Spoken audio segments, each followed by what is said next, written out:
Weekends on UME Radio. Get the UME Radio app. Weekends on UME Radio. The sun is up and so are we. Subscribe to our YouTube channel and follow us on Instagram and Facebook, all at UME Radio. UME Radio. Positive entertainment 24/7. Subscribe on YouTube and click the notification bell.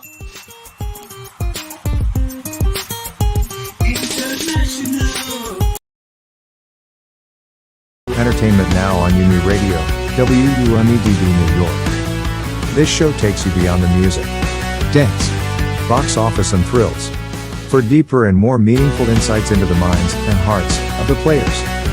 We share stories about pop culture, celebrities, and everything entertainment, but with education and empowerment in mind. It's all about positive entertainment. Here is today's hot topic.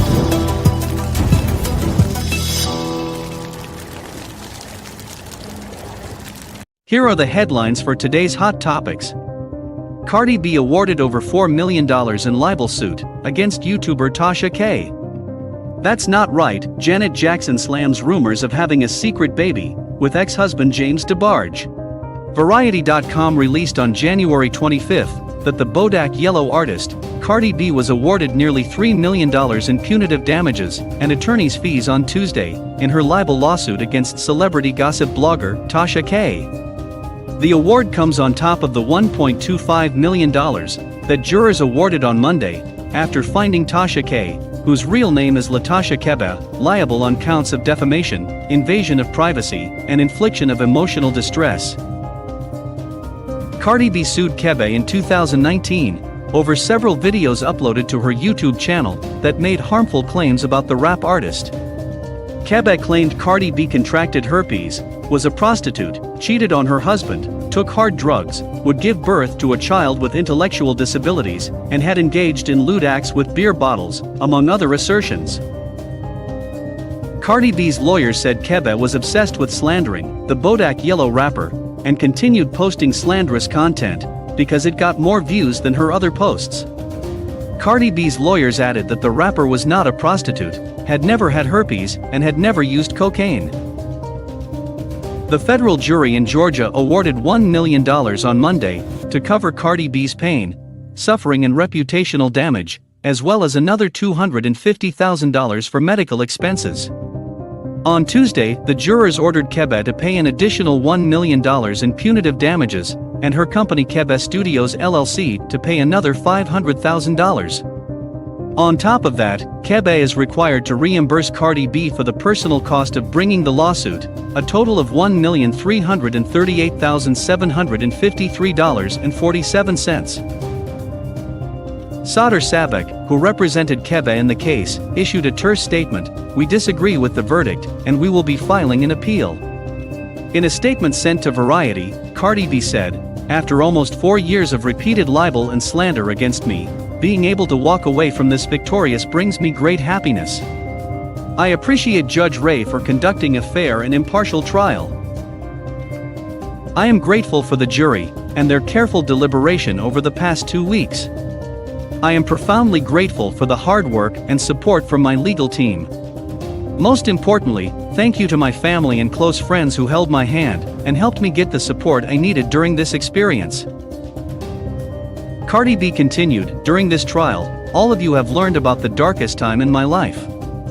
That moment in time was fueled by the vile, disgusting, and completely false narratives that were repeatedly and relentlessly being shared online. I thought I would never be heard or vindicated, and I felt completely helpless and vulnerable. I have never taken for granted the platform that my fame allows me to have, which is why for over 3 years I dedicated every resource I had to seek justice. Janet Jackson slams rumors of having a secret baby with ex-husband James DeBarge, reports AtlantaBlackStar.com. On January 27th, the website released an article highlighting a point of contention for the singer from Janet Jackson's two-night documentary, and the legendary singer will be taking control of her own narrative, it reads. The article continues, in the project, Jackson is not only talking about her career, but she will also be addressing rumors about her personal life. One of those rumors has to do with her first marriage to singer James DeBarge, whom she tied the knot to at just 18. For years, a rumor has swirled about Jackson carrying DeBarge's child, but leaving her sister or brother to raise it. Although the Good Times actress and DeBarge were only married for about a year, Jackson says I could never keep a child away from James. She added, "How could I keep a child from their father? I could never do that, that's not right." While Jackson doesn't know who the exact person was to start the rumor, she indicated that she has a feeling about where the idea of her being pregnant, back then, may have started. Jackson became Cleo Hewitt on the first season of Fame, and left before the season ended. Jackson believes some of her cast members on the show started the rumor because she had started taking birth control pills around the same time, which caused her to gain weight. The 55-year-old said, "A lot of the kids thought I was pregnant because I had gained weight, and I had started taking birth control pills. And back then, you could pick up weight taking them, and that's what happened to me." So that rumor started going around. The following audio is courtesy of Lifetime YouTube channel. Jackson's documentary, Janet, premiered yesterday on Lifetime and A&E.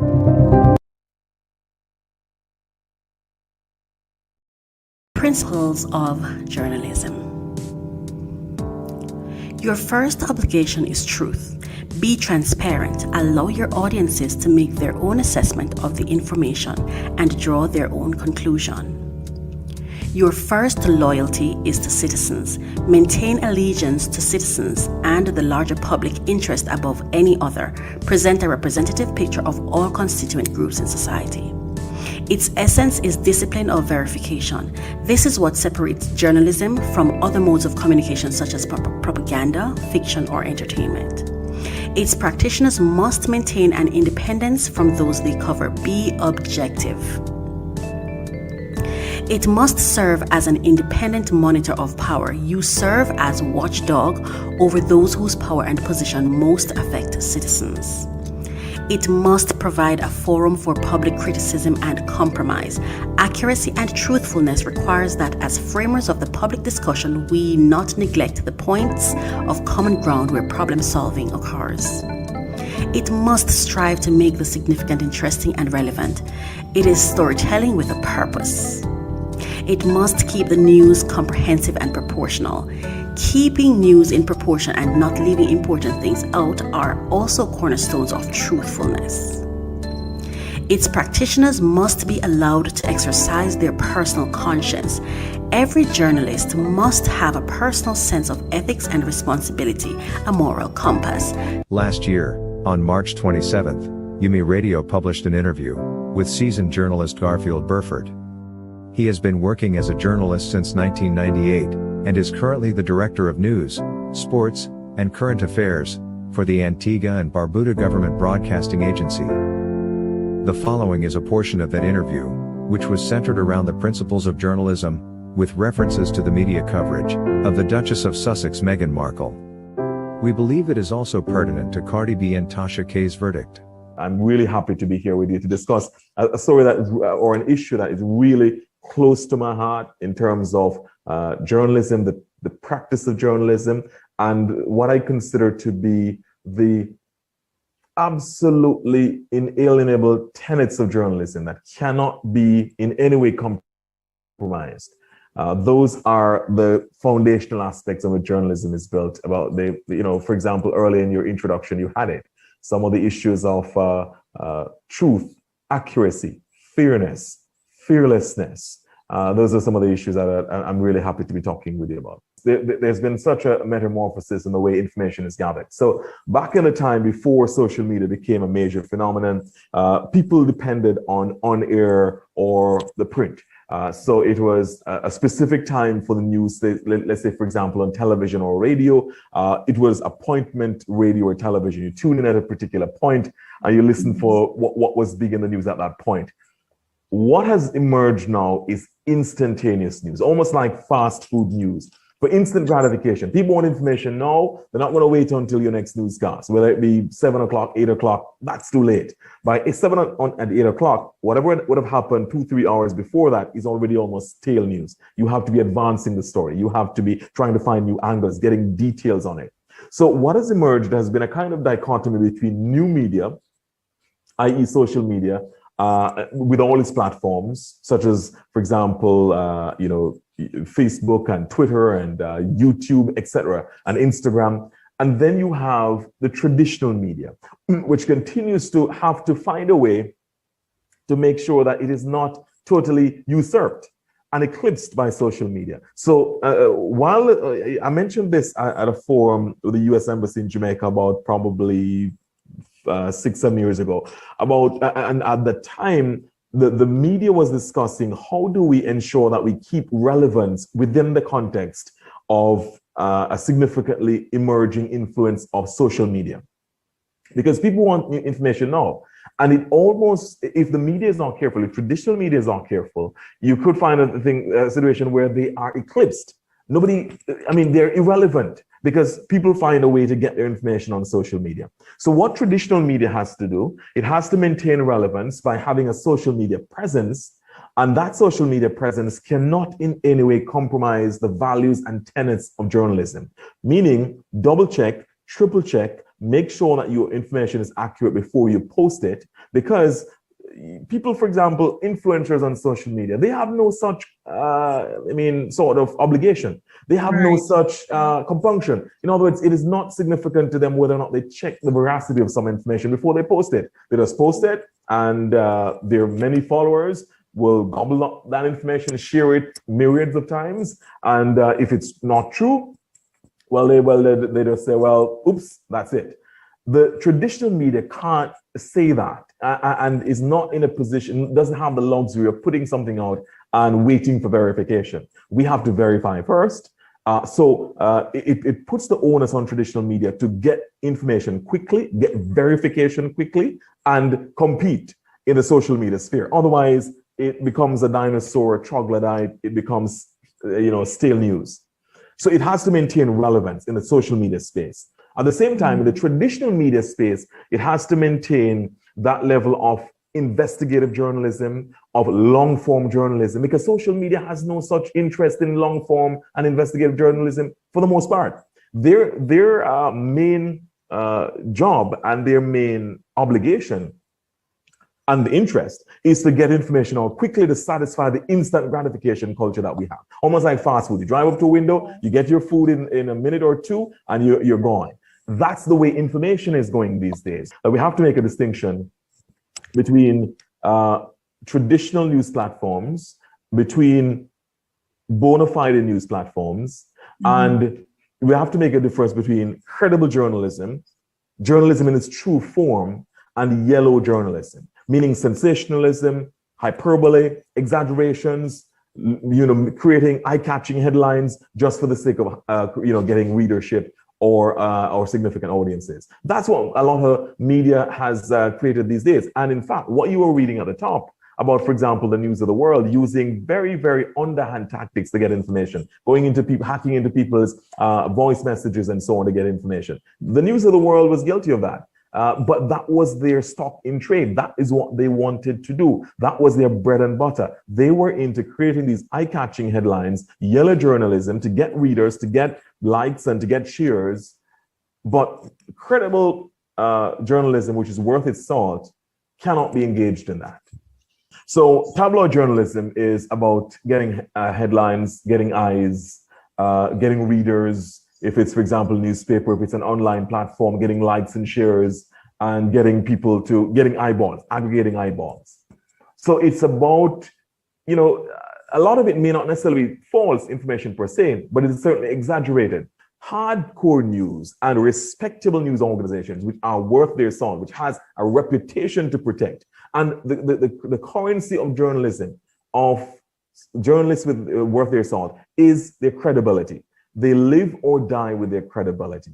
If they get something wrong, it takes away, you can take years to build your credibility. As a journalist, I've worked, as I said, starting in 1998. So this year makes 23 years since I've been operating as a journalist. I've taken that long to build my credibility, but I can lose it all. It can be shattered in one story I do that I didn't check properly, or wasn't fair. I didn't give both sides an opportunity to respond, etc. So you take so long to build it, and then you lose it. Long and short, the entities that operate both serious, hardcore news entities and news programs, and those that operate tabloids, I mean, there's a way around it. The tabloid is focused on aggregating eyes. So should there be boundaries? You look, Jesse, at the news of the world, and you look what they were able to do. It's almost as if there were no boundaries. And sometimes their success in aggregating eyeballs and in getting readers sometimes bred a culture where there was almost an unconscionable quest to go farther and deeper into very suspect territory, meaning they were willing to push the frontiers even further, push the frontiers of what was acceptable. Because when you break into somebody's hack into their voice messages, yep. I mean, that borders on criminality. And in some states, in terms of cyber crimes and so on, that now becomes almost criminal behavior. So they were, and sometimes their success in getting readers, their readers wanted more. Their readers wanted them to get more lurid, more sensational. And that meant pushing the boundaries even further. I suppose their owners and editors were not willing to back off. They were not willing to come back from the precipice. They were willing to go further and go closer to the edge of the precipice, hopefully without falling off. There ought to be boundaries. I hope that even for those who practice yellow journalism or tabloid journalism, or who trying to get headlines through sensationalism, that they understand and recognize that there can be no benefit from hurting people, right? I mean, because there's no solace and there's no consolation in hurting somebody just to sell some more papers, and there has to be conscience in journalism. Because just like with the Hippocratic Oath in medicine, do no harm, journalism has a similar kind of rubric and a similar kind of ethos. We should not be doing any harm. In fact, we should be comforting the afflicted and afflicting the comfortable. So that's the kind of modus operandi that we have. In other words, those in positions of power, we should be constantly asking questions. We should be constantly holding them accountable, holding their feet to the fire. That's how we afflict the comfortable. But we should be comforting the afflicted by not adding to their sorrows, by not using their situation, not using their unfortunate situation sometimes to profit from it and to exploit it to sell papers and to get readers. But yes, you're absolutely right. There should be boundaries, but unfortunately, sometimes there have been no boundaries. So it has to be whoever is getting the information out, the burden of proof, the burden of responsibility, the onus is on the publisher to get the information out correctly, and to not only get the information accurately, but being fair, because there may not always be an intersection between accuracy and fairness. If I say, if I give half of the truth, yeah, I got part of the truth right. I was accurate in what I said, but I left out something that would have contributed to a fairer explanation of an issue. If I say, for example, the boy went to pick up the ball, ran across the street to pick up the ball, but I left out the fact that he actually had to do that because in doing that, he ran across not only to pick up the ball, but to save his little brother who was going to be hit down by a vehicle. If I left out that part, it made it appear that the boy was being reckless. So sometimes not just being accurate, but being fair and making sure that we get the response from both sides of an issue, not just getting from one side. because we want to give an accurate as possible picture and a fair enough picture so that the audiences will get an opportunity to come to their own conclusions. We can't and we shouldn't in journalism color people's judgment. Present the information, present all the facts, and the viewers and the audiences decide. Right, so let me take the first part first. The coverage of Meghan, not altogether surprising because it was done by, to a large extent, tabloid media. In other words, their job, like the paparazzi who were constantly on the heels of Princess Diana, the late Princess Diana, and who were even there when she went into the fatal accident. They see their jobs almost as not necessarily just reporting on an issue, but creating an issue, even when there is none. I mean, because their job is their only objective, their stock and trade, their raison d'etre is to sell papers and to sell and to aggregate eyes. So they couldn't care less whether or not they're afflicting people or making people uncomfortable. What it meant, even if it means that they have to be voyeurs and using private cameras and hiring private investigators and following people around and snooping on them, they didn't care. They couldn't care less. So it would be difficult to think that the tabloid media was trying to comfort the afflicted.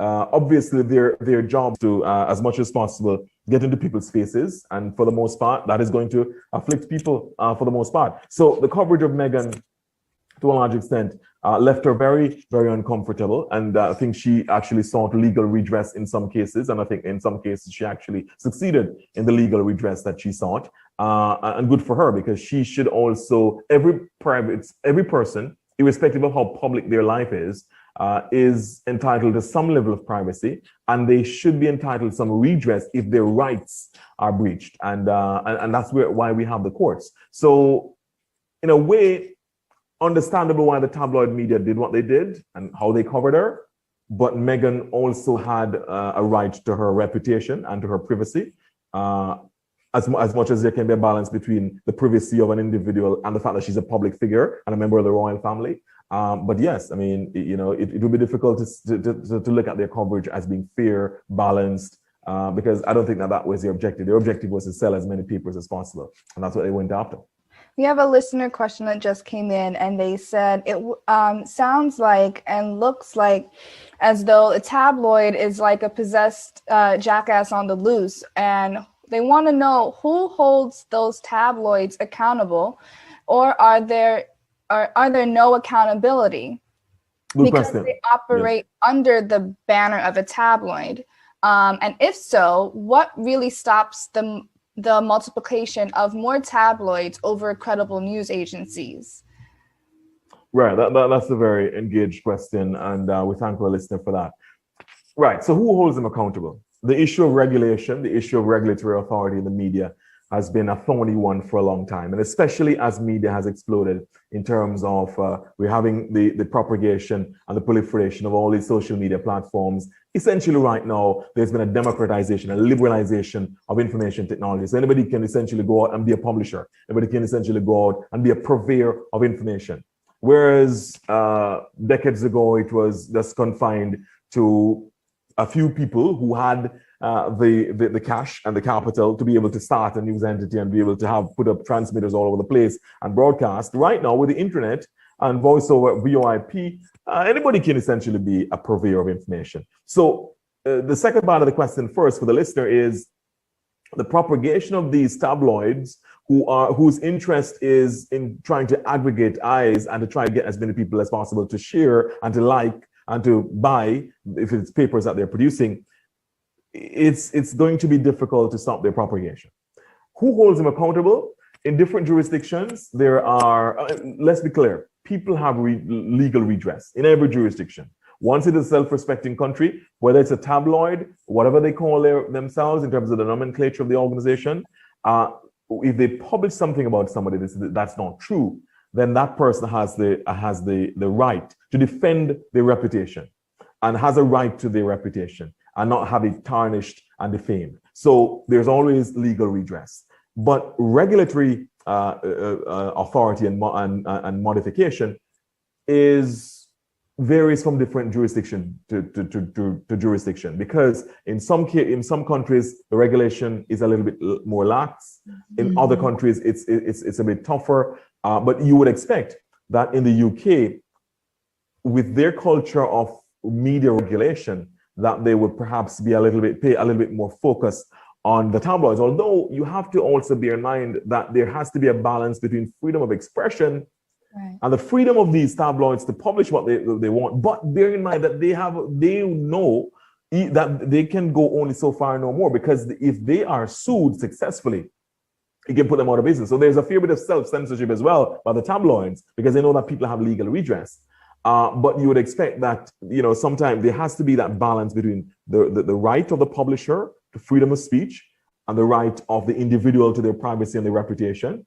And that's where that intersection, the regulators come in terms of ensuring that, something was not tasteful enough, something was infringed on somebody's rights.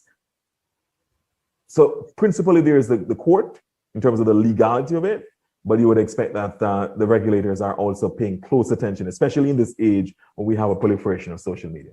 The consumer of media content should also be mindful of what they're consuming, because sometimes, whereas the Romans taught us that, I suppose, viscerally and historically, perhaps harkening back to our distant past as Homo sapiens, we have this lust somehow for blood and gore. And so that's why we have the gladiatorial games in Rome, where people would just go and, that was like, it was like the opium of the people.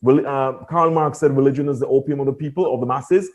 In Rome, the gladiatorial games was like the opium of the people. No matter how many problems the people had, they were hungry, they couldn't get social services. When they went to the gladiatorial games, they forgot about all their problems. And so the emperors had these to take the people's minds away from the problems that they had. In the same way, the tabloids seem to satisfy that lust that people have for gossip, for information about other people, for just the quickest information, instant gratification, the culture of wanting to know now and wanting to know about, for example, celebrities and people like in the royal family, like the Duke and Duchess of Sussex and so on. So the tabloids recognize that, and they try to satisfy that thirst and lust that many people have for that level of information. But the consumer of content must also be discerning and must also check to see what is the reputation of this paper or this online news source. Do they have a reputation for checking their facts? Or are they always apologizing or retracting or correcting or updating? And if they really want information that is solid, that is properly checked by bona fide journalists who have a reputation to defend and whose stock and trade is their credibility, then of course, I'm pretty sure that consumers of content know where to turn in their respective countries. They know which are the respectable media entities who know that they have to get it right all the time, as opposed to the tabloids who might just be sensationalizing just for a headline. So generally, yes, the responsibility and the onus is on viewers as well. Viewers, consumers of content, listeners, readers, social media, people on social media, to be discerning and to check what their source of information is. In the same way. And now for today's spotlight. UMERADIO was originally founded in 2009. Back then, it was called Advanced Media Production. After winning first place in the Jamaica Broilers Fair Play Awards, the company ceased operations around 2012. In December 2018, the company was rebranded and brought back into operations with new ownership, and in February 2019, it launched its first radio station, UMERADIO, under the call sign WUME-DB, New York. UMERADIO is a digital radio station owned and operated by UME Digital Media Inc., a digital studio and multimedia company headquartered in Bronx, New York. Our brands are committed to inspiring, educating, and entertaining people through transformative and empowering content. Our mission is to reach 1 million households, touch 1 million lives, and showcase 1 million brands. Get the UMERADIO app for the full experience, available via your Apple and Google Play stores. If you want to listen on the web, you may go to app.umeradio.com or via our website at www.umeradio.com. Our content can be watched on Carib Vision. You can also listen in via Amazon Music, iTunes, iHeartRadio, TuneIn, Google Podcast, Podbean, TuneU, Live 365, Spotify, Stitcher Player, FM Listen Notes. For all business inquiries, contact us at info@umeradio.com. This station is 100% community funded. To support us, please visit umeradio.com/get involved. Subscribe on YouTube, Instagram, and everywhere online at UME Radio. Thank you for supporting us. UME Radio, positive entertainment 24/7.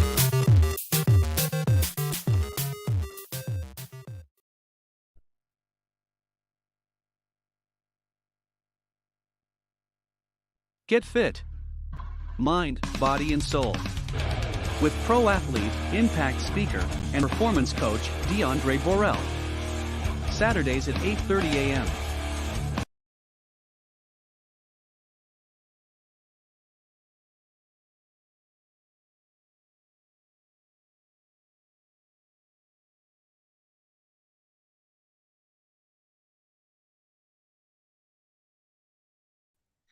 Good morning, everybody.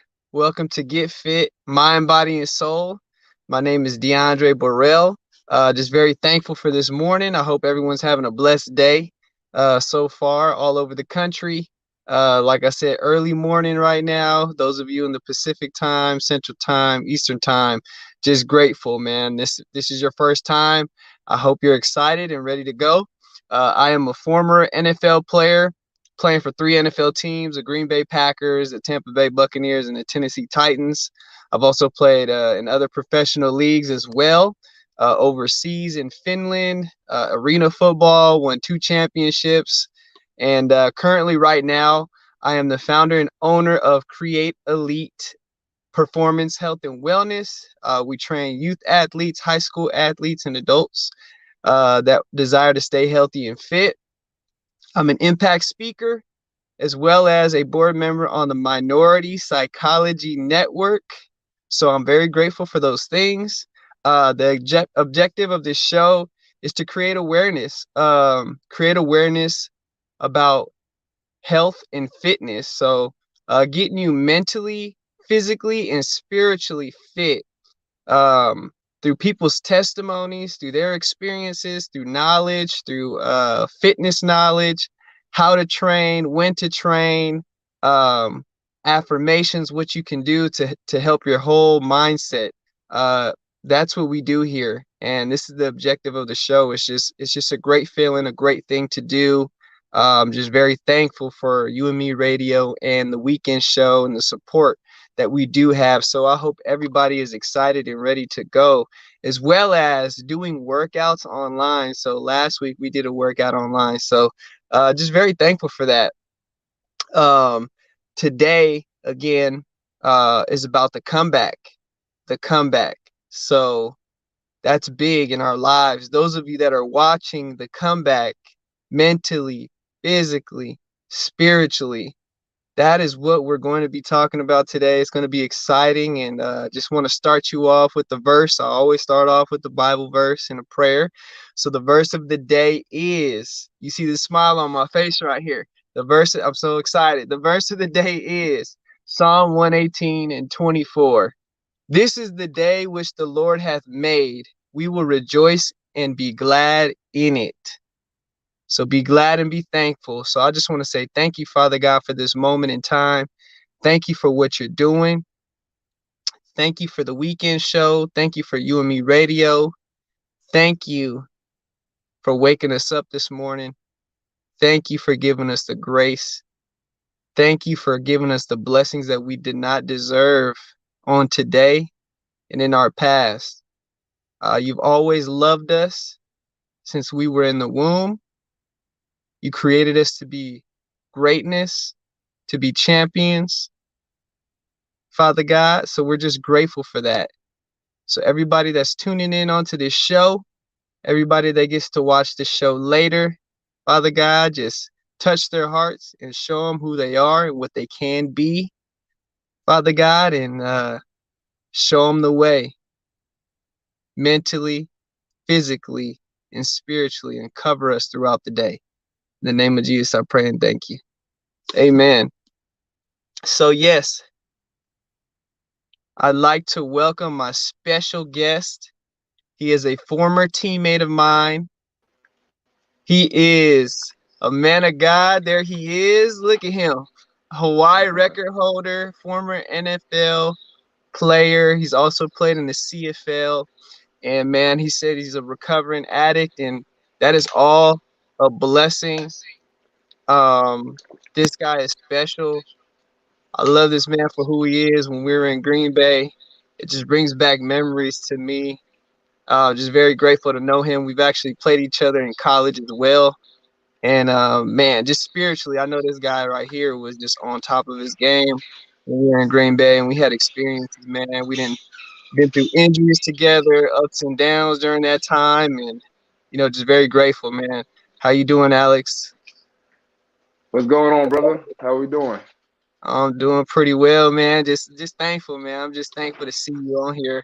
I haven't talked to you in a long time, and just of course, man, talking about the comeback, bro. I think that's big in every Yes, sir. aspect of our lives, bro. Mentally, physically, spiritually. That's a big thing, and just want to hear your testimony and share your testimonies in each one of those phases on what you went through, what you've been through, your bad experiences, and then how you got out of them. Of course, we're always gonna say the Lord first, but how you got out of them, in each area. So if you would like to share, man, the comeback, and I'll give a little bit about mine too, because we ain't talked in a while, so Yeah. it's just amazing. I'm just grateful for you, bro. Nah, likewise, bro. It's good to see you, man. I'm glad to see what you're doing and touching lives, bro. That's what it's about, man. Real quick, backstory, grew up in Portland, big family, supportive family, playing football in high school, going through some struggles with academically and not getting a chance to take it to the next level as far as playing D1. Went to a junior college, had some struggles there, academically, and dealt with some homelessness there and taking 26 units. So it's always been a grind. Coming out of that, going to University of Hawaii, being diagnosed with dyslexia. Still Wow. struggled academically, and ended up getting a shot to go play. In the long story short, get a shot to go play professional, um, which was amazing. It's a dream come true. It's a blessing, and that's when I think the trauma from childhood to high school and college started to reveal itself. Was when I turned pro and I had to deal with issues that I didn't have time to deal with before. Right. I think it started mainly um, during the lockout after the draft when we just had a lot of free time. Yep. A Yep. lot of free time, and you know, with the free time, comes you can try to find something to do. You get bored. You can only work out so much. And so uh, I just had a lot of people around me who we wanted to party and have a good time because when you look at it growing up, they don't tell you about, okay, once you make it, you still got to keep grinding. Once you go to the league, you figure you already made it. You figure it's it. And For so sure. partying started coming into the picture, and we identified that with success. We identified with the women, the cars, the clothes. We identified that with success looks like on a grand scheme of things. But and so as that elevated, man, I just took that as, okay, I made it. So it's a lifestyle I have to live. This is the stigma that I have to hold from being at this level of success. And so, like out in there, we go to Green Bay, we go play. I get hurt Yeah. week 7 in Minnesota, tore my ACL. Now I'm on a lot of pain pills. So taking a lot of pain pills. I was coming back home drinking a lot. struggling with that. Again, a lot of free time, a lot of downtime. Once you go to treatment, you come home, just drinking and just again identifying the lifestyle with success and not knowing how to keep discipline with having that success, not having the proper guidance of what no success actually looks like Right. property. Success actually looks like helping others. Success actually looks like, Definitely. investing your money. So it was just different things that we identified it with. And so I just continue, man, to keep up with a lifestyle and a stigma that I created and that I saw from the outside looking in from TV, music videos, I identified that with success.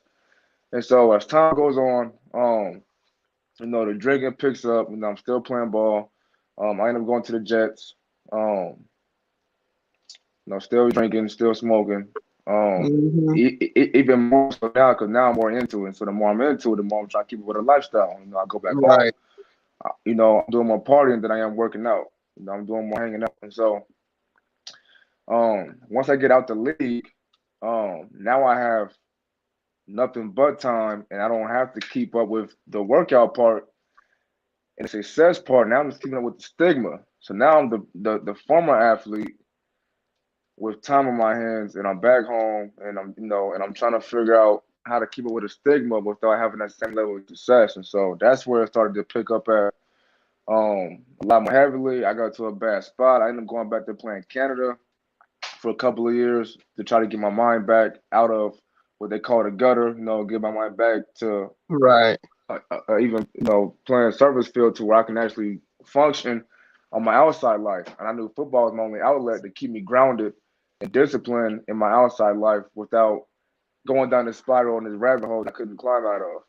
And so going to Canada, it was great, man. I came across some good dudes, but it also had its bad sides too. Just like anything we do, it had bad sides. And so I got into the addiction up there. Smoking a lot. Drinking a lot. Sometimes before games. Hmm. Sometimes at halftime. Drinking in the locker room. And then obviously after the game. So once I got out of Canada, now I'm speaking the story, but after Canada playing ball, now I'm done completely. So I have no discipline, but I'm still keeping Right. up with a lifestyle. I'm still keeping up with the stigma of holding a level of popularity without the success. So now I'm not playing, but I'm still trying to keep up with the fast lifestyle, the fast pace. And so, partying a lot, man, hanging out with guys I shouldn't be hanging around. And I got into a real deep, dark place that eventually I couldn't climb out of, man. And then doing cocaine, if I'm being open about it and transparent about it, Right. drinking liquor, smoking weed, daily. And it got to a point, man, where I just couldn't manage it. I literally got to a point where I was sitting in my car and I could not manage the lifestyle no more. Right. And so I gave up my program manager a call and she said, hey, look, we got one option for you. I'm going to send you to Jacksonville, Florida for 45 days to get help. The next day I went to Florida, man, hopped on a plane, scared as hell. Hopped on a plane and and did 45 days there, man. I just gave it up. I told God, look, Amen. I cannot do this on my own. No more. I need your help. And I went to full 45 days and got help. And it was the best gift that I can give myself. I missed Thanksgiving. I checked in 11/11, November 11, 2021. That's my sobriety Hmm. date. I missed Thanksgiving and I missed Christmas. I got out the day after Christmas and I remember feeling so upset and so like sad that I had missed Christmas and I couldn't be with the kids. But it was the best gift I can give myself. You know what I'm Yeah. saying? It was the best gift that I gave myself because now I'm able to give back to my family, to my kids, to my peers, and to the community in a positive way to where I can help somebody who else is struggling and just can't Right. open up or just don't know the words to say or maybe might be scared or in the shell. Because I was in that shell for years, but I couldn't open up about my addiction because again, I'm holding this stigma. I'm holding this level of success in my head that I created based off what I grew up watching and identifying what success and the status looks like. And so I did 45 days there, man. I got out, man, and you know, I came straight to Houston. My daughter's in Houston. I came straight out here and I turned it over to God. You know, I said, look, I cannot do this on my own, and I need help. And He took care of Amen. it, man. He took care of it. You know, and I'm not even I'm not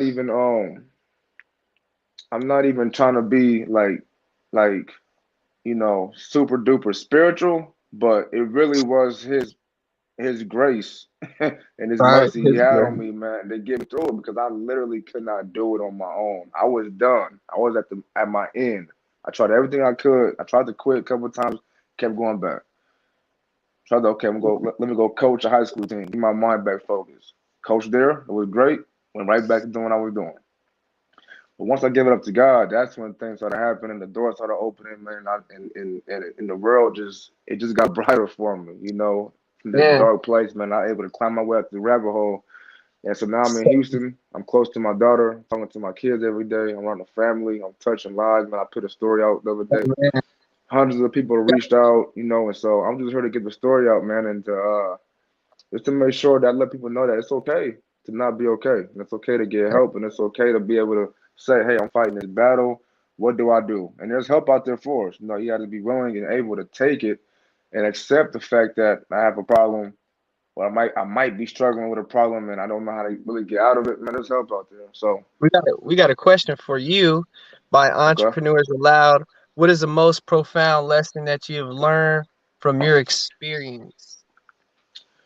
Most profound lesson I learned is that you cannot do this on your own. And it's okay to get help. As men, we have egos Yes. and it's hard to say, hey, I need help. It's hard to say I cannot do this on my own. And that's where I was. I had a big ego, man. I didn't want to admit it. Not to I anybody feel else you. or myself. And so the big thing I learned, man, was to get help if you need help, because it's out there for us. And nobody can do it alone. Definitely, bro. I feel the same way, man. I've been through the same experiences you have. I was drinking a lot, bro, getting pulled over, Mm, all that, bro. No one knew, you know, I may have not thought it was an issue, right? But it right. actually was an issue. In God's eyes, it's an issue. And that's how I look at it. I'm like, well, yeah, of course, for me, I'm gonna be like, this is what I normally do. I'm not addicted to doing this, but I'm actually am because it's like a high. It's a high to drink and smoke or do drugs. And we may not think it is, but how I look at it is in God's eyes, man, he looking at us like, what are you doing? Yeah. And it's that grace, like you said, just showing, that he loves us no matter what we're going through, no matter what's going on, bro. I was there with you on the team. I feel like I had an ego too. We all did Yeah, because we we're at all that did. level. We put our minds up here. We have another question about Entrepreneurs Aloud. How did you find good help? That's what it says. How did you find good help? That's a good question, man. So being in the league, I reached out to my program manager. Shout out to Lachey Davis Williams. I reached out to her, and man, she set it up to where I can go to this place in Jacksonville, Florida called Lakeview Health, where they send their former players at, and man, she got me connected with them and sent me on a flight the next day. Sure, that's dope, bro. That's Yep, amazing. That's an amazing feeling, bro. And I man, feel the same way, bro. Like, just for me, I know I'm talking like I'm saying bruh, because you my bruh, but you already just for know. me, man, it's like let's see, we got another comment. Not all help is good help indeed, especially when you're thriving and on that success road. Definitely. But I'm proud of you, bro, because same thing with me, man. I couldn't have did it without God. And once I let it go, bro, once I let it go, he let me go. He like, DeAndre, Mm, do this. Once I let it go, man, that's how I moved out here to Memphis, Tennessee, bro. And I'm just very thankful for it because he just has me operating at a different level, mentally, physically, and spiritually. And like I said, when we were playing in Green Bay, man, we're probably going through the same things. We just didn't know it, you didn't know. know it. We would be hanging out with each other, and that was God's way of putting us together, Hmm. right? We may have Hmm. not been doing the right things at that moment in time, but God brought us out. And mentally, I was struggling too. after just holding that stigma, thinking I got to put people on my back and thinking people are looking at me at a certain way because I'm not playing in the NFL, knowing that I could be playing, and I was just tearing myself down. Because that stuff doesn't make us. God made us, and at the end of the day, God owns us. He owns everything. So, you know, just want to ask you a couple more questions. Let's hear your testimony about the homelessness. Coming out of that in your college years. I think you said JUCO. You were homeless before that or during? Yeah, it was during that. It was my last semester, so most of the guys got a chance to go out. How they call mid-year in December from June. Because after 2 years, they got mid-year guys who transfer to go to universities in December so they can be in a university for the spring semester to get a head start. I didn't have the grades, and so I had to stay an extra semester in the summer. I mean, the spring and the summer. And so that spring, towards the end of spring, a lot of the guys already left. So I did my 2 years and an extra spring to finish classes still to get a scholarship. And so at the tail end of it, man, I couldn't pay rent no more. I was sharing a bedroom. It was six of us in a 2 bedroom. Two in the living room, two in each room. And man, I went to the car, and went to a Walmart parking lot, man, and slept in the car for about the better of 2 months. The better of the last 2 months, man. It just, and took 26 units, a semester. Just went to the car, man, and just that's where I lived for the past 2 months. I did 60 days, in the car. Did my homework in there, talked on the phone to my at that time my daughter, who was only about 6 months, 7 months anyway, but talked to her there, and I just that was my life. That was my life. I went to the locker room and showered, ate when I could, and still did classes. So it was a struggle, man. It was a struggle. Now when I think about it now, at that time it was just a way of life, and now when I think about it, it's like, man, I can't even imagine myself doing it to this day. I can imagine myself sleeping in a car just for 2 nights, let alone 60. But that's when you in it, you in it, and just like the addiction, and drinking. When we was in it, we was just in it. We didn't really think about how it's affecting us and how it might be hurting us, or how this is really something that's like depressing to us. It's just something that we were just in, and it's hard to get out of it when you can't see the light at the end of the tunnel. Right. Yeah, You that's know. that's amazing, bro. That's an amazing testimony. Because it shows how much fortitude you have. Like, you pushing through that pain, you pushing through that stuff, and then when you look back on it, it's really a blessing. Because you think about everything that God has done with you mentally, you know, physically, spiritually. That's a testimony. You say you were diagnosed with dyslexia, but Hmm. you still found a way to be able to get through it, to take those units, to go to school, to Yeah, man. graduate, to do all that. That's a challenge, but you defeated that challenge.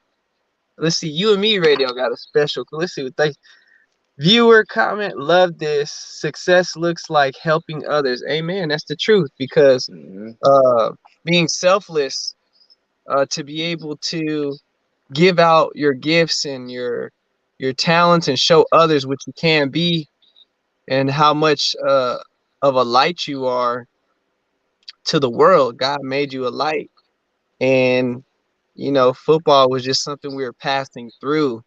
It Mm. didn't define who we are. It doesn't define anything about us. Because again, I'm gonna say what my master coach told me. I was taking a workshop. She said, "DeAndre, you are your second NFL," and that's the truth, because they need us in order to play Hmm. the game. If we don't show up and we don't put the pads on, there is no football. So That's that's how real. big I am. That's how big God made me. So, we got about a couple minutes left, and just want you to give me your 3 different things about you mentally, physically, and spiritually, from where you were in your past and where you are now. Just quick and short. Uh, just how you were thinking before, how your body was before, everything, how you were before and how you are now. Yep. So mentally before I was lost. I was still searching for answers and like within myself. I was still trying to figure out who I was. Today I know who I am. I know what I stand for. There's a saying that I like to go by. It's you keep it by giving it away. So all the things that I learned and that I've been through, the way that I keep it is by giving it away. And that's how I keep that clear identification of who I am, and what I've been through. I let all that define me. I used to let it break me, and I let it define me. And I love my flaws, and I love because it's making me who I am today. It's making me the stronger man I am today. So, today I'm stronger, mentally, and I'm not lost no more. I can say I'm found. I know exactly who I am, and I thrive in that. Emotionally, I was distraught. I couldn't control it. I was all over the place, highs and lows. I'm at an even kill today. I keep everything level. I don't get too high, I don't get too low. I live Yes. life on life's terms, not on my terms. I live life on life's terms, and I take it day by day, man. I take it day by day. I'm coming up on 80 days sober, and I take it day by day. When things happen, I just take it in for what it is, and I deal with it. I don't let it eat me up inside. And if something great happen, I don't get too excited about it. I just take it for what it is, and I keep going. Physically, I Amen. feel great. Obviously before, with the use of drugs and alcohol, body didn't feel good. Uh, had chest pains. I was having pains in my shoulders. Having headaches. And bad coughs. And today, I feel healthy. I'm working out every day, staying in shape. I'm down about 6-7 pounds. Building Yeah. on muscle again, getting my body back right. I'm able to move better, and I'm able to be with the kids and actually be present, in their life, not just be there, but actually be present and involved, and have some structure in my life. So, I'm grounded, man. Everything is grounded. I'm still seeking spiritually, but I'm not like just out here lost, Right. in a while, So I'm on the right direction, man. I feel good about it. Amen, bro. I love it, Yes, man. sir. I love the update. Of course, we're gonna get connected, stay connected. I'm just thankful that you're a part of this show, and you're a testimony to the people that are watching, your family, your friends, man. And uh, you know, if you want to play football again, bro, yeah, I'm thinking about playing overseas again. But that's available too. And I know you got family and stuff, but if it's in God's will, you know what I mean? It'd be dope hmm to play with you. And me being the quarterback and you being the running back, that Yeah, would be man. dope. So that would be exciting. That'd be So super man, dope. I thank you for today, man. Those of you that are watching, this is special guest Alex Green. Go follow him on his social media platforms. Um, man, he's a special guy, man of God, and mentor. He's also a motivational speaker as well. So let's get him to start doing some speaking. Let's do some speaking engagements together, however Let's that can do it. look. And you know, don't forget to comment, like, share, and subscribe on UME Radio. And we thank you for watching. Click the notification bell so when the videos are uploading or live videos, they'll pop up. And we just want to say we love you and we thank you and have a blessed day. Thank you, Alex Green. Thank you, UME Radio, and let's continue the weekend show. Are you ready for the weekend? Weekends on UME Radio. Get the UME Radio app. Weekends on UME Radio. The sun is up and so are we. Subscribe to our YouTube channel and follow us on Instagram and Facebook, all at UME Radio. UME Radio. Positive entertainment 24/7. Subscribe on YouTube and click the notification bell.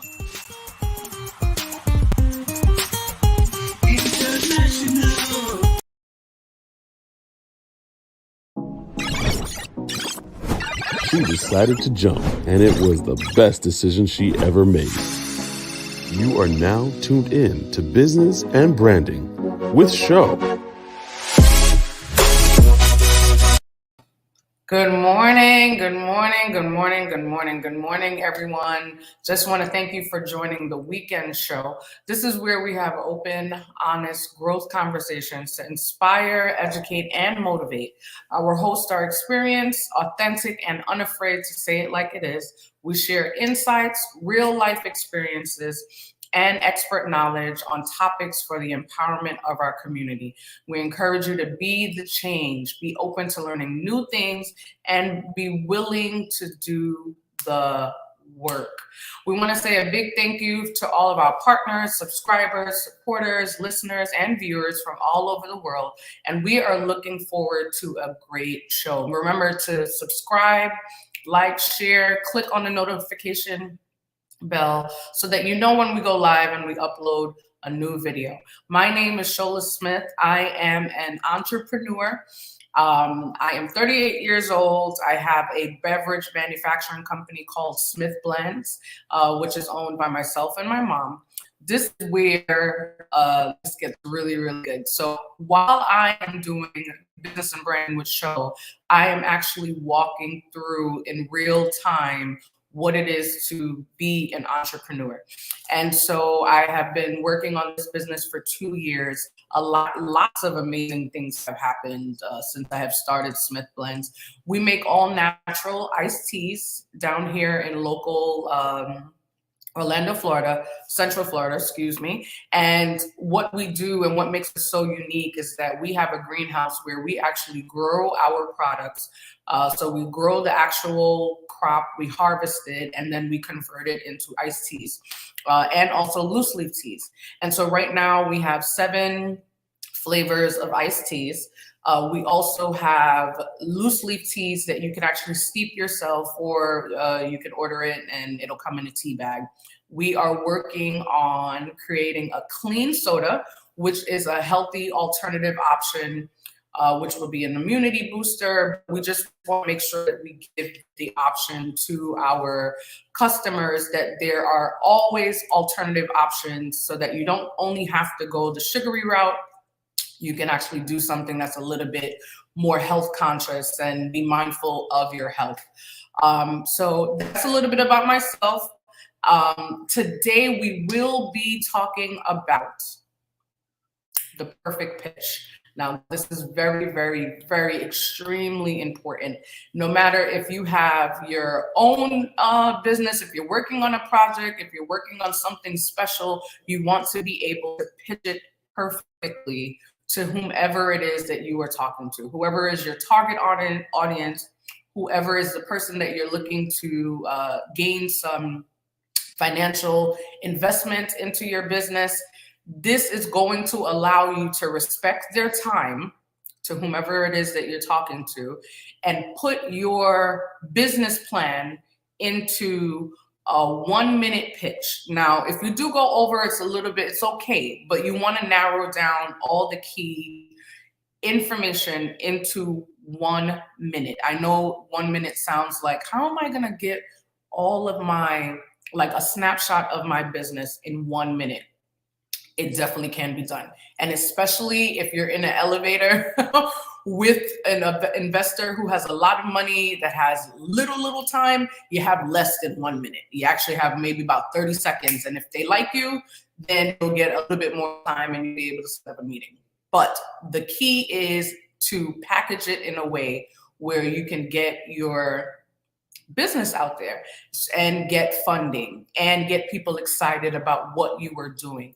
And so today we are going to talk about how to do the perfect pitch. Good morning, Satin. She said, please speak. Okay, so we're going to start by explaining what a pitch is. And so pretty much a business, pitching your business is a common method for proposing new ideas and gaining support for them. As a working professional, you may encounter various opportunities to sell yourself and to sell your ideas. So pretty much what it is a snapshot of what it is that you're doing with your business. So you want to just make sure that you're able to, advance yourself, knowing how to build and deliver a pitch. It can also help you to gain customers and investors for your business. Now, there are a few different types of pitches.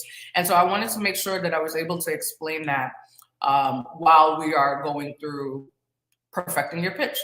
So the first type of business pitch that there are many, but I narrowed it down to 3. The first one that we have is a sales pitch.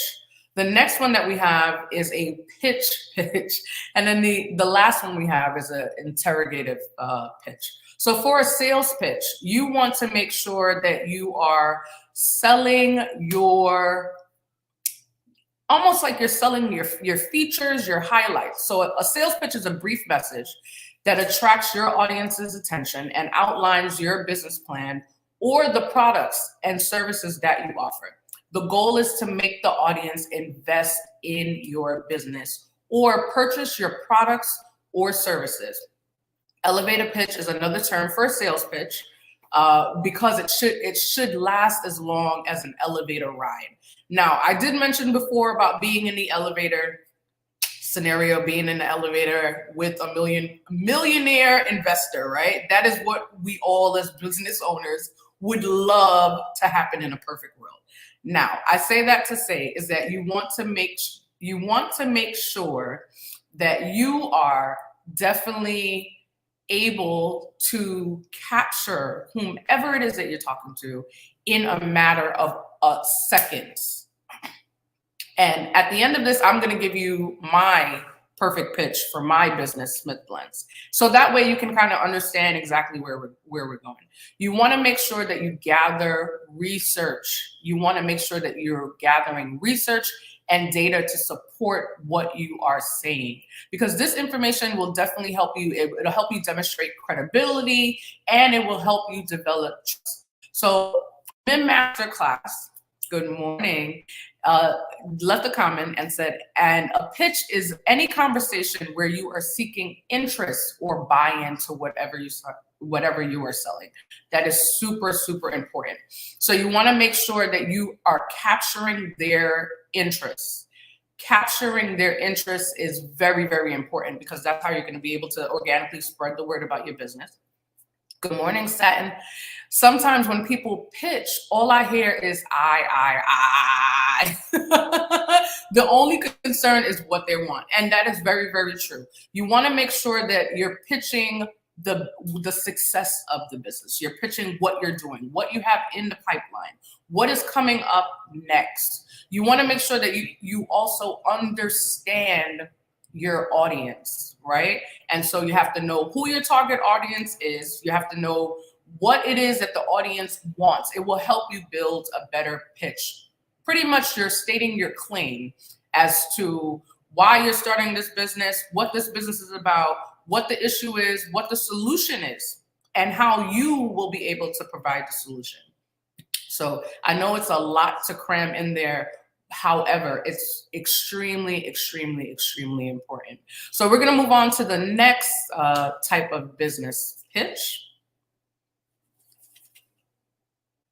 And this is a pitch deck. And so a pitch deck is a slide presentation that outlines your business plan to potential investors. This presentation should include research, we just discussed that, related to your product, competition, right? So you want to know who is in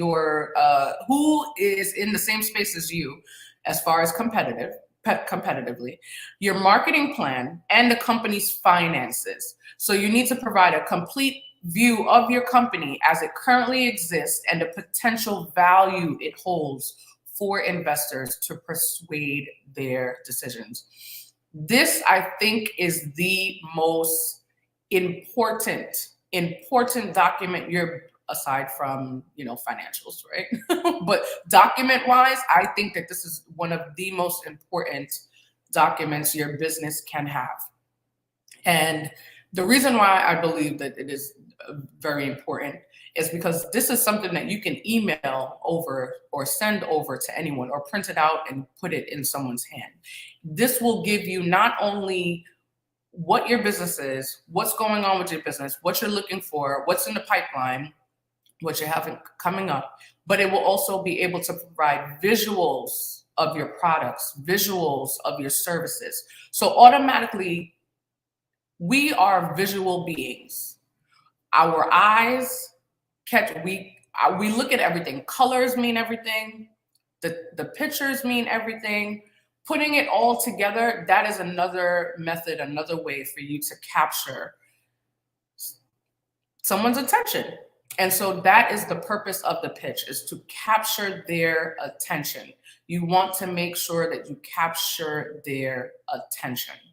And so the last type of pitch that we do have, and then we'll start practicing a little bit. I'll give you some tips on how to actually effectively practice your pitch. So interrogative pitch. When speaking to customers, you can start your pitch with a series of questions. Your questions focus on the problems they face and how you can solve them. So for example, you may ask them to name their most significant challenge. These questions aim to draw their curiosity and make them want to learn more about your offerings. So this method of this pitch is more engaging. And I come from a marketing background, right? And so the previous company that I worked for in corporate America, they always used to tell the sales associates, always ask open-ended questions, not yes or no questions, questions that force you to engage and actually answer the question, right? And so that is very, very important. Satin says, the biggest lesson I learned is how to attract interest and by extension, funding. Who are you pitching to is looking for inspiration, solutions, and unique opportunities. That is spot on. Everyone loves to be inspired. They want to know how by me investing in you, how is it going to benefit me? And I also want to know how passionate you are about your business. That's another thing that a lot of people do not realize. When you're talking about your business, you have to do it with passion. If you do not do it with passion and it's dry and it's boring, no one is going, you already lost them. No one is going to be interested in what you're doing. People are interested in passion. If you're passionate about it, hey, I'm passionate about what you're passionate about. I'll give you my money to invest because I believe in you. That is the first start. This year, I am looking for great collaborations to invest in. I am a divine purpose investor. I love that. I love it. I love it. I love it. I am a divine purpose investor. I am taking my time. And that is another thing that is very, very important. It is important for you to take your time. It's not something that you should rush. And this is why you need to take time with developing your pitch. Masterclass says, yep, everything is key. Be mindful no matter who you are pitching to. Absolutely. You want to make sure that your pitch is not, pigeonholed or narrowed down to one specific type of person. It can be general, but you want to make sure the goal is to capture their attention. Entrepreneurs Aloud, good morning. An investment can be time, money, ideas, expertise, etc. Not just money, people.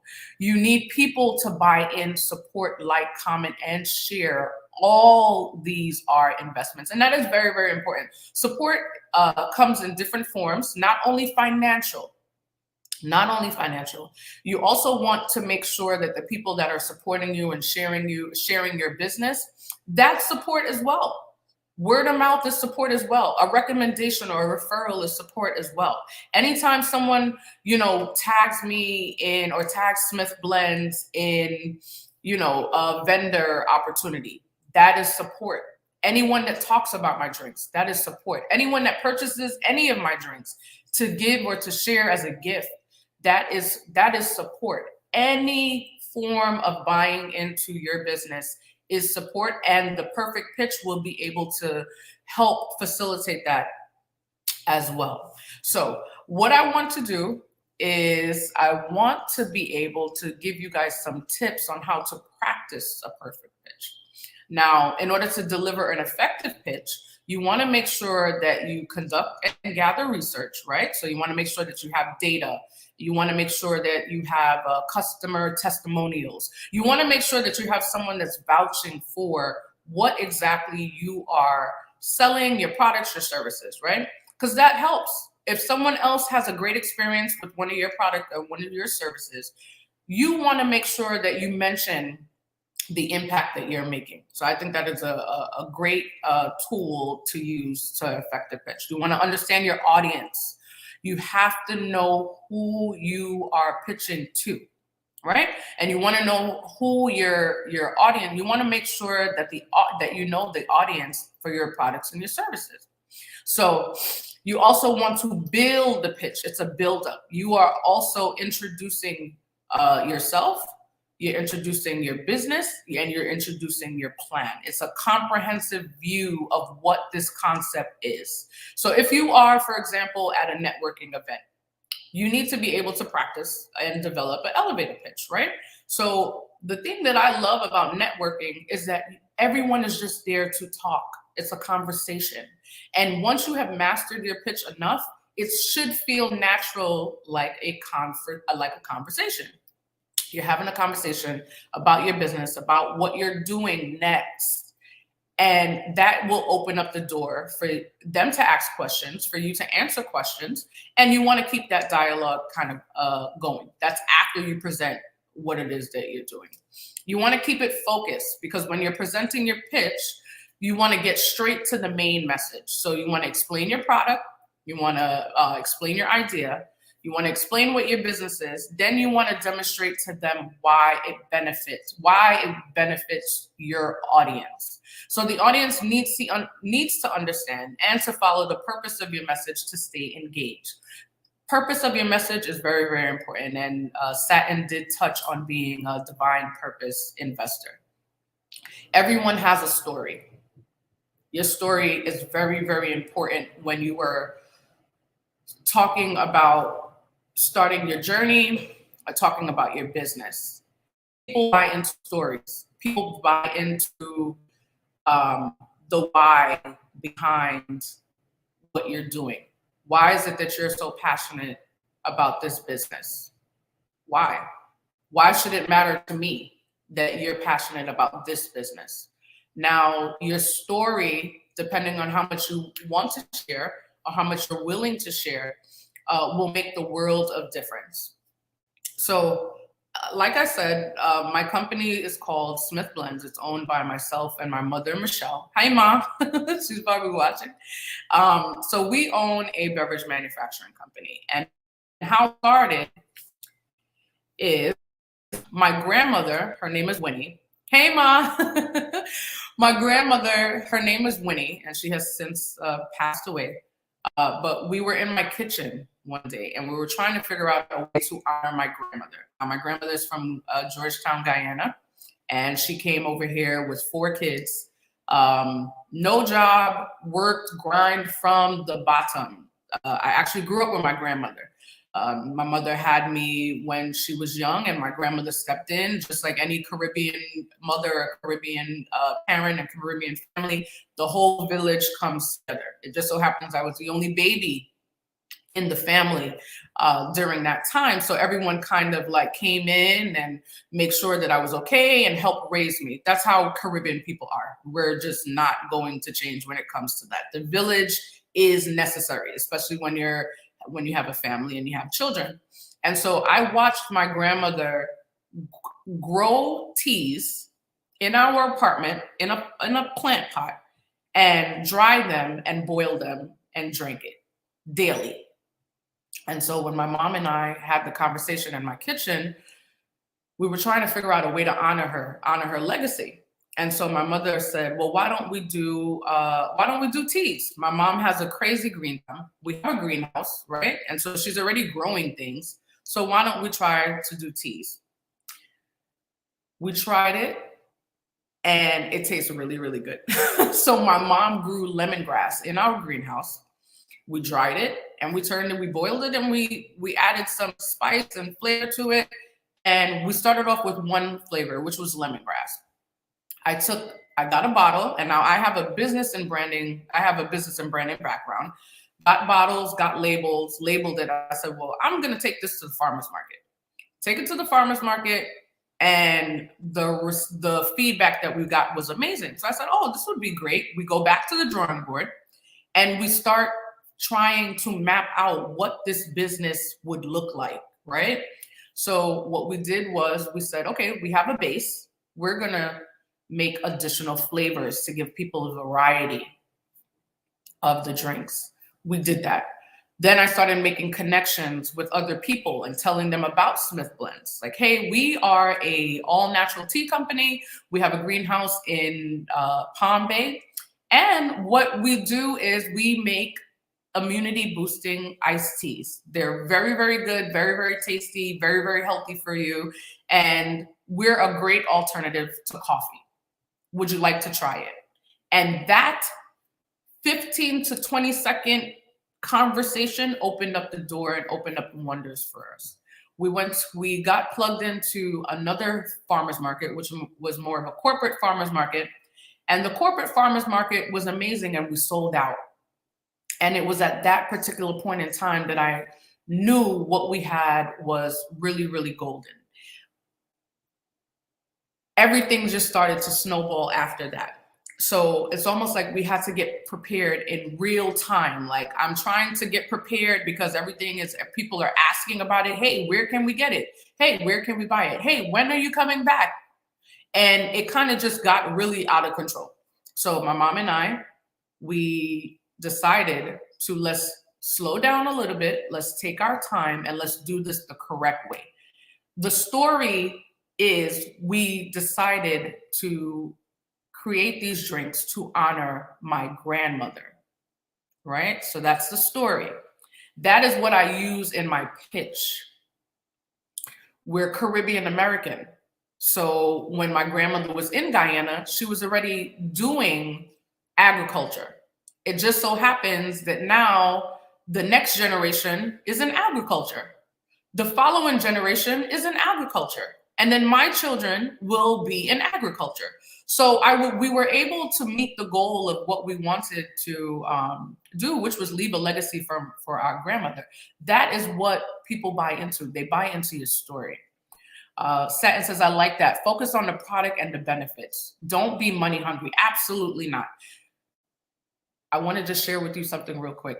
My pastor says the money comes last. You have to put a plan in place. You have to have goals, objectives, executables, directives. The money comes last. The money is going to come. That's the inevitable. You want to make sure you do not focus on the money. Don't focus on money. Focus on the product and the services. Focus on putting together a well thought out plan. Focus on your pitch. Focus on practicing. These are the things that you want to focus on. The money will always come, but it comes last, right? And so investors are not around to build your business. That is important. I feel like that can be a topic all by itself. Investors are not there to build. They're there to give you money, and they want a return on their investment. And it's your job to make sure that that business is built enough to make a return on investment to give this investor back their money because they believed in you in order to give you the finances for you to do so. Or pay your bills, absolutely. I like this. Can you tell us about the investment you made that enabled you to get here? So the investment that I made, I'll say this. I'll say that the investment that I made into our business was definitely financial, a heavy finance. It took a lot of sacrifice. We did not take out any business loans. We did not do any crowdfunding as of yet. And these are all in the works that we are going to actually do. It was, we believed in our why, and we made it happen.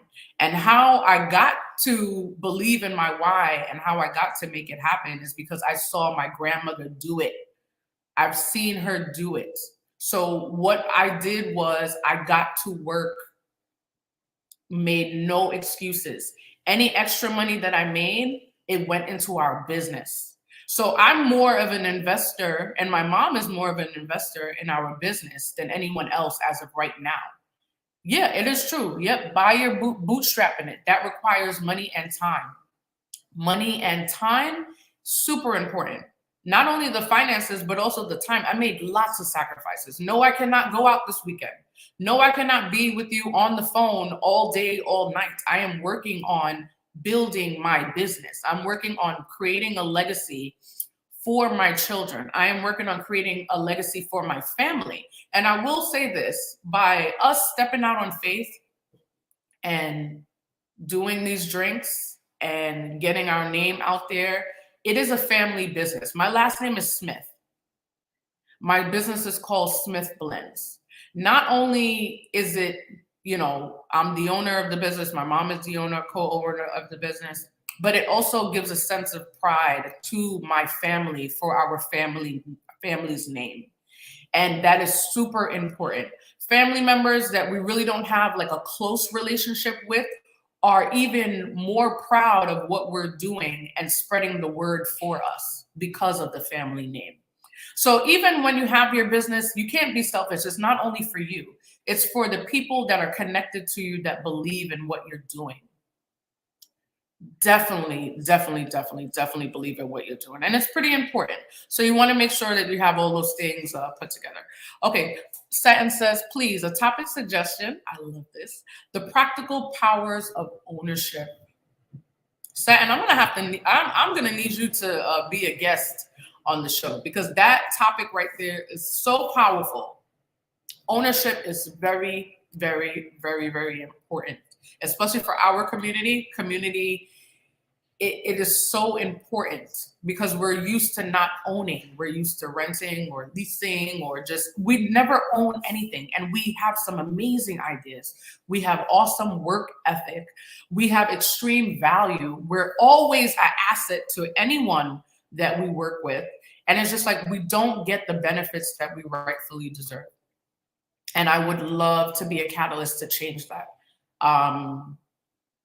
But it starts by doing the work. It starts by empowering people. It starts by empowering our community. It starts by what this platform was created to do, is to empower us so that when we know more, we're able to do more, and then we're able to help other people, and then they're able to help other people. And so we're going in the right direction, but we have to solidify and establish what it is that we want done first. We have to have a plan. You have to have a plan. Entrepreneurs Out Loud said, man, great job, you guys. This is emotional. Thank you. It really, I appreciate that comment, because empowering our community, there's a lot that goes into it. It's a lot. It will take a toll on you when you start to think about the totality of like how far we are behind. And we want to make sure that our people get the information that they need, equip them with the tools so that way they can build this business, get successful, help someone else, be an inspiration to other people, so that it will just be a trickle down effect and it will repeat itself.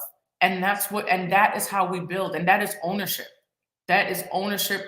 We have to own. We have to have a mindset to own. So I just want to thank you so much for tuning in. Make sure you like, make sure you share, make sure you subscribe. I just want to end with a prayer. Father God, we just thank you for this awesome day. We thank you for this awesome platform. We thank you for everyone that is connected here, that you will reveal to them your will, Lord. And we just thank you that you will make all the business connections for them and align them with like-minded people that will be able to help them fulfill the assignment that you have placed on their heart. We thank you for favor. We thank you for travel and mercies. And we thank you that they are safe. In Jesus' mighty name, amen.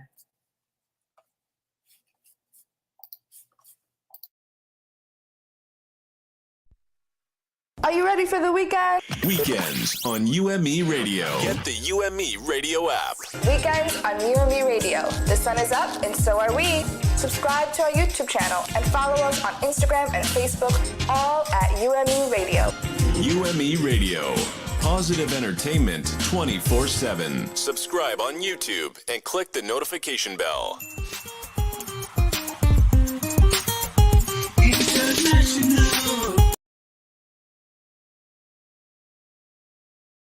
She is a lifestyle engineer and a digital wealth creator, passionate about financial empowerment. You're tuned in to Wealth Mindset with Marsha Gay Miles.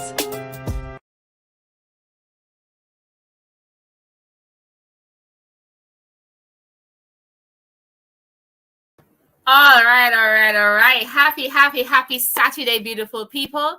I hope that you guys are doing absolutely amazing. It's your girl, Marsha Gay Miles here, and welcome to the Wealth Mindset Show. It's the year 2022, and we are doing all things new in 2022. New year. Yes, I'm still saying Happy New Year because we are literally still in a brand new year. And this show, the Wealth Mindset Show, is really tailored to ensure that we are empowering, we are educating, we are equipping, and we are inspiring our community to have a mindset that is prepared for wealth. The word says, be ye transformed by the renewing of your minds. So this show really is positioned to renew your mind. You need new information to achieve new things in 2022. And I promise you, today's conversation, today's sharing is going to position you with brand new. Now, as I mentioned, it's a brand new year, right? Yes, it's still 2022. Happy New Year. And personally, I can share with you personally, I am one of those persons that I eased into 2022. You know, not everything is in your control. And so I have given myself grace to allow myself to plan and to prepare in January and really ramp up in February. So it essentially is a Happy New Year for me, right? And I will extend that grace to you as well. So if you haven't had everything figured out as yet, don't worry about it. We are in good timing. We still have time to get it done. And with that being said, when we speak about New Year, we speak about goals, we speak about plans, and this is the Wealth Mindset Show. So we're speaking about our wealth goals and our wealth plans for 2022. And for those who were definitely way more efficient and way more ready than I was, then on January the 1st, you had all those goals and plans. Statistically, the majority of individuals that make these New Year's resolutions, these New Year's goals, are actually already quitting on them. They're already quitting on them. They are already giving up. And for those who are still holding on, over the next 2 months, statistically, the rest will not make it. Less than 5% of the individuals that actually set these resolutions and these goals actually achieve them. How do we therefore become one of the 5%ers? How do we position ourselves to ensure that we achieve our New Year's wealth goals this year? Like, this is our year. We're claiming it. We are not going into 2023 saying the same thing we said the last 10 years. You see, this year, this is the year of new. This is going to be the year you actually achieve your wealth goals. And today's conversation, today's topic of discussion, I have here listed 10 reasons why you actually may not achieve your New Year's wealth goals. 10 reasons why you may not achieve your New Year's wealth goals. So let's jump right into it. Reason number 1. You do not have a strong reason why. But what do you mean? Of course, I have this goal. I need to achieve it. I need to achieve this. I need to achieve that. Well, may I ask a question? If you so need it, have you needed it for the past few years? Why hasn't it gotten done? A lot of the times, the goals that we put down, the wealth goals, the money goals, the budget goals, the debt freedom goals that we are claiming that we want to achieve, it's not attached to something that is going to emotionally pull you. Saturn Brownie says, I'm funny but spot on, right? Yes, it's not emotionally pulling you. I didn't plan this, but I'm remembering a story and of a woman that, and you're going to understand why I'm bringing up this story. There is a woman that was in an accident, and as a result of the accident, she got out of the car, but her child was trapped in the car. I think the child was pinned by the car. And that woman, a regular woman, not a bodybuilder, not a fitness fanatic, was able to lift the car off of her child so that the child could get free. And then, of course, she released it once her child was free. All of that adrenaline, all of that power, the willpower to get it done, is because she had a strong reason why. You see, your why must make you cry. You're either pushed by the pain of the past or pulled by the promise of the future. You get to choose. So we're talking about wealth goals. What are those goals that you have in your mind that you want to achieve?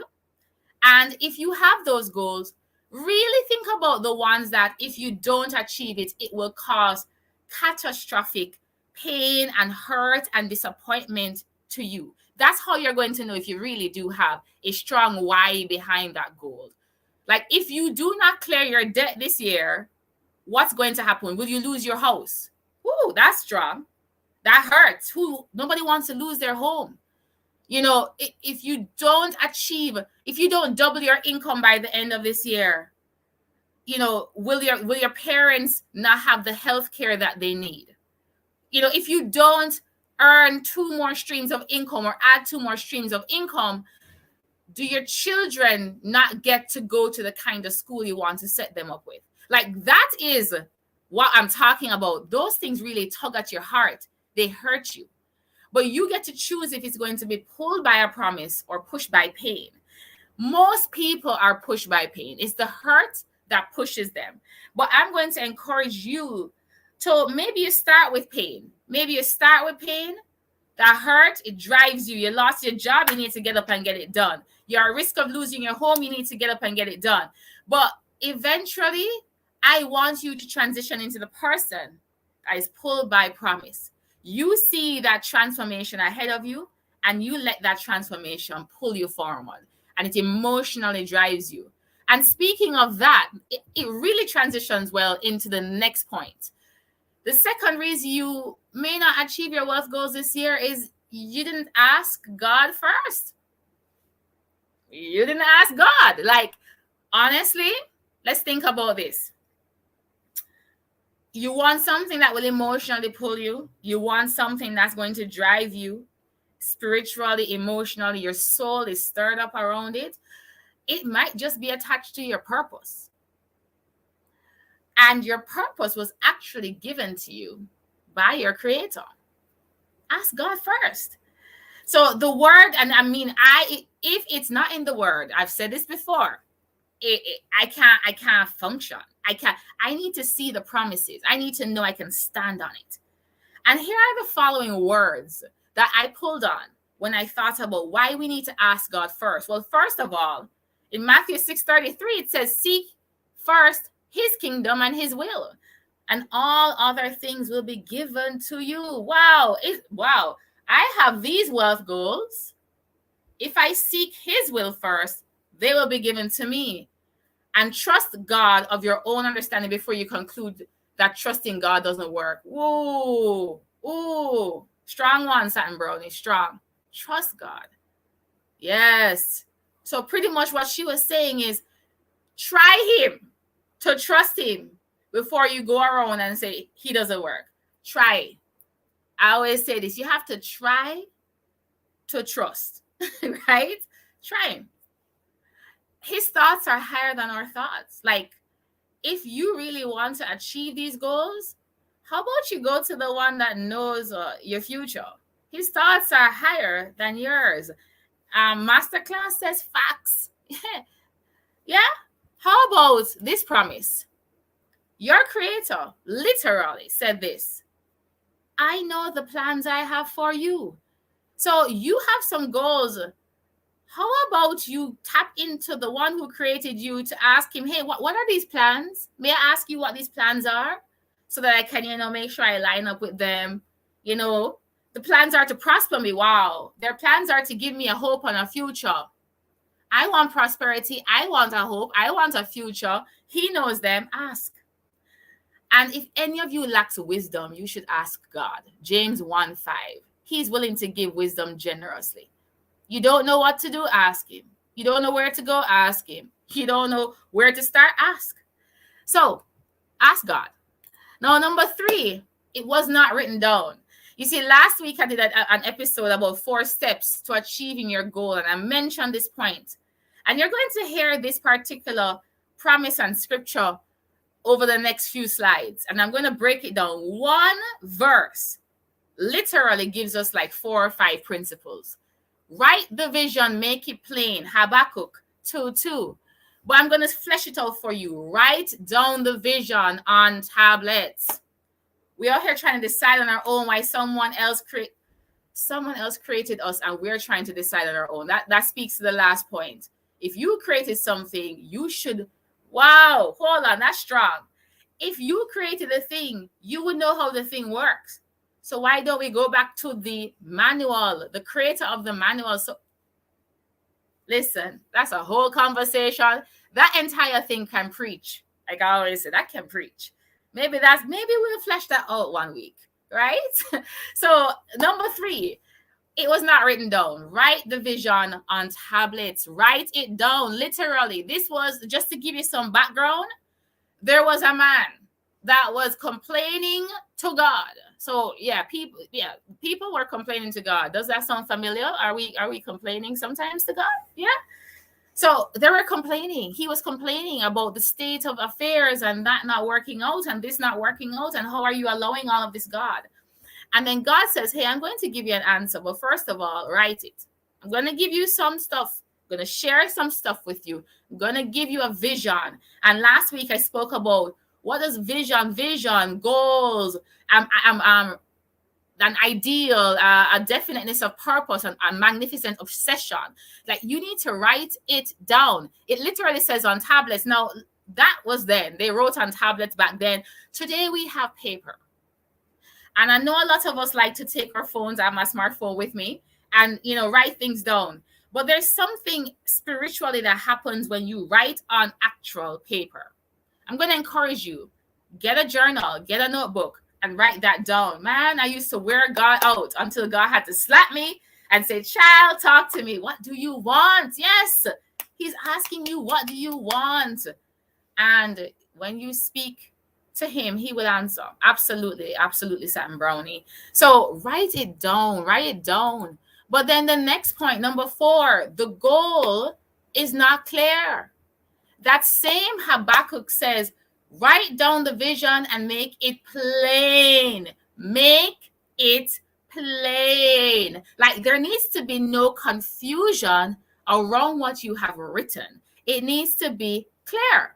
So here's a tip for you. If you're in corporate world, you may have heard this in college, or if you've never heard it before, write this down. You need to learn how to make SMART goals. And the acronym SMART actually fleshes out the following. You want the goal to be specific. Like, what exactly do you want? It needs to be measurable. It needs to have a size. Don't just say, I want to be debt-free in 2022. Okay, how much money are you in debt? And therefore, that's what's measurable.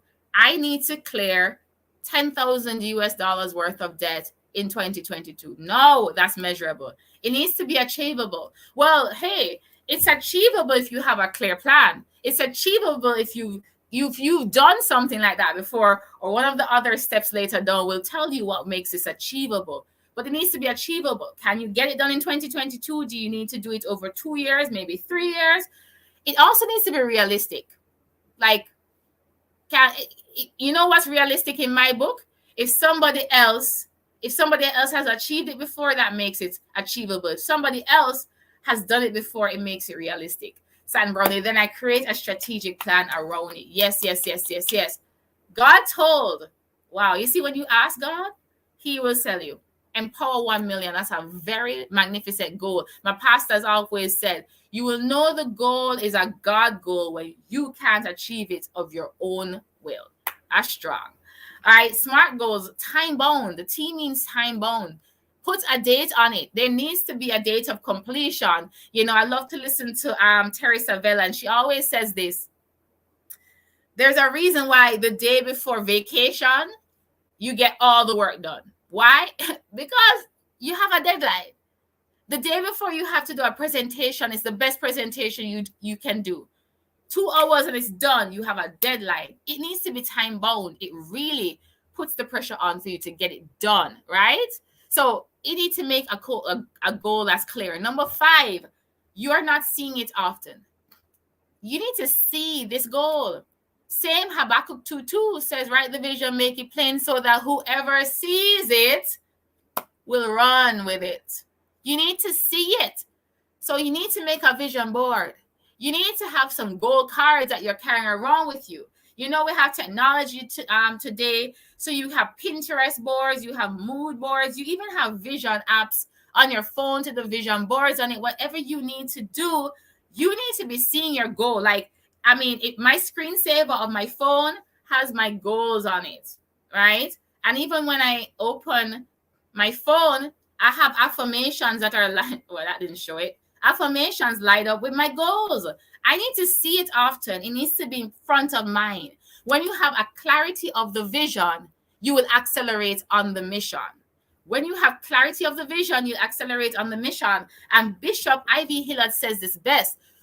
Pictures, images help you to get clarity on your vision. A lot of the time you may get the answer like Saturn Brownie said. God said empower 1 million. Okay, excellent. If you've never done that before, it may seem very intimidating. You are wondering, how am I going to do this? But what will help you to get that clarity? If you have a plan, if you can detail some strategy, or you put those images up, the more you see it, the more you start believing it, the more you see it in front of you, it's a booster for you to see it in your mind. And whatever the mind of man can conceive, it can achieve, right? So you need to see it often. Number 6, I love this one. You do not have a coach. You do not have a mentor. May I ask a simple question? If you have never cleared 10,000 US in debt before, how do you know how to do it? Yeah, it can be done, can't it? Because others have done it before. That's the key. Find someone who has done what you desire to achieve before. If they've done it before, and if they're willing to break down exactly how they did it and give you the blueprint and the framework, well, guess what? You already have accomplished majority of it. That's the hardest part. Most of us don't know where to start, what to do, what step 1. Ooh, guess who already has a step-by-step breakdown of how to get it done? Someone who's done it before. Get yourself someone who's done it before. And if they're willing, not everyone is willing, but there's many that are willing. If they're willing, they'll share it with you. But remember this, a mentor is an imperfect person with perfect instructions. Dr. David Imonite said that this man, one of the highest paid income earners in the industry of networking. And one of the things he said was that, and it's powerful. A lot of people, look for perfection in people. The only perfect one is God. But there are persons on earth that have the perfect instruction because they've accomplished it already. So if you want to get that wealth goal done this year, get yourself a coach. This is where the pitch comes in. Pitching helps to gain buy-in or willingness from others. That's very strong. If you eat, you know what? Everything I said before, if you have it written down, if you have a clear goal, if you ask God, if you've done all those things 1 to 5, and you go to someone who has those answers or may have it, when they see your clarity and your preparedness, what does Oprah Winfrey say? Success is when preparedness meets opportunity. So when you have the opportunity of speaking to someone that can help you and you're prepared because you've done 1 to 5, guess what? They'll be more willing to prepare you, to assist you. So get yourself that coach, that mentor. That was a strong point MIM masterclass. Now, number 7, you don't have a clear plan. Ooh. So we have a plan, but we need a plan. That's what this one is saying, because we spoke about making the goal clear earlier. But this time you need to get a clear plan, like it needs to be planned. Now, Mike Murdoch wrote this in one of his books, that the mind needs 3 things: a hero, an instruction, and a focus. Now, remember, I just said you need to get yourself a coach or a mentor. That will be your hero, that person that your mind can look towards to say, hey, I can get this done because they have gotten it done and they're going to help me. I feel inspired. I'm going to get this done. That person is going to give you an instruction. They are going to give you the plan. They're going to give you the blueprint, right? That's what you need. And therefore, you don't need to now be all over the place. Now you have a focus. You found your hero, your mentor, your coach. They gave you the blueprint, the step-by-step, the how-to, detailed. They sat with you, they fleshed it out for you. That's the instruction. Now, all you need to do is focus on that. Get yourself a clear plan, but that will come from someone who clearly knows how to do it. All right? Now, number 8, you didn't plan for the obstacles. As we go out to achieve our wealth goals in 2022, and a lot of us have lofty ones, we remember to make them smart. But while you're planning, please plan for the things that might happen that will derail you, that may throw you off, that may delay you, that may distract you, because we're still human beings. How do you know what these obstacles are? Well, let me give you a tip. First of all, what were the things that stopped you before? Write them down. Sometimes there are things externally, and sometimes there are things internally. You see, when you know the enemy, you can defeat the enemy. Sometimes that enemy is the inner me. That's actually where my obstacles come in personally. The inner me, the doubt, the questioning, the procrastination, the what if, that can preach right there. Satan Browning created a plan using God's plan, the creation plan. Yep. For some, God will give us a person on earth, and for some, God himself will give us the plan from his word. See, there's nothing new under the sun. So that was strong. That was strong. But when you know that enemy, you can defeat the enemy. Hashtag God the businessman. Yes, of course. Now, the best defense is a strong offense. So again, you want to get these goals done? Plan for the obstacles and plan out your way around overcoming them so that don't distract, delay, or derail you for a long period of time, so that you can ensure you get these goals achieved by the end of the year. Number 9. I love this one. You're not taking action. So you have a strong reason why you need to achieve it. You ask God, you wrote it down, you make it plain, you put the images up, you found yourself a coach, a mentor, you got a game plan. You have everything you need, and you are not doing what you need to do. You know, last week I spoke about teachability index. You have to have a willingness to learn. And all of the before 1 to 8 is your learning and preparing. Yeah, but you have to have a willingness to actually change. If you don't take the steps to change, you will not change. You have to take action. The word says, the same Habakkuk says it. Write the vision, make it plain on tablets so that whoever sees it may run with it. Running is an action verb. That's an activity. You need to do all these things so it empowers you to run. You know, Ecclesiastes 5:3 says, for a dream comes through much activity. You need to do much action. Take much action. Faith without works is dead. Faith without fruitful action is dead. You believe you can achieve these things. You've identified how, where, what, why, when, everything.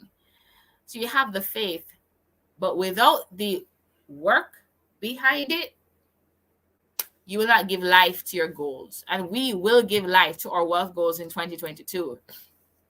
And number 10, last but certainly not least, you did not commit the plans to God. All of that before 1 to 9 is awesome, but you have to commit your plans to God. Commit everything you do to the Lord. Trust him and he will help you. Proverbs 16:3. Commit your actions to the Lord and your plans will succeed.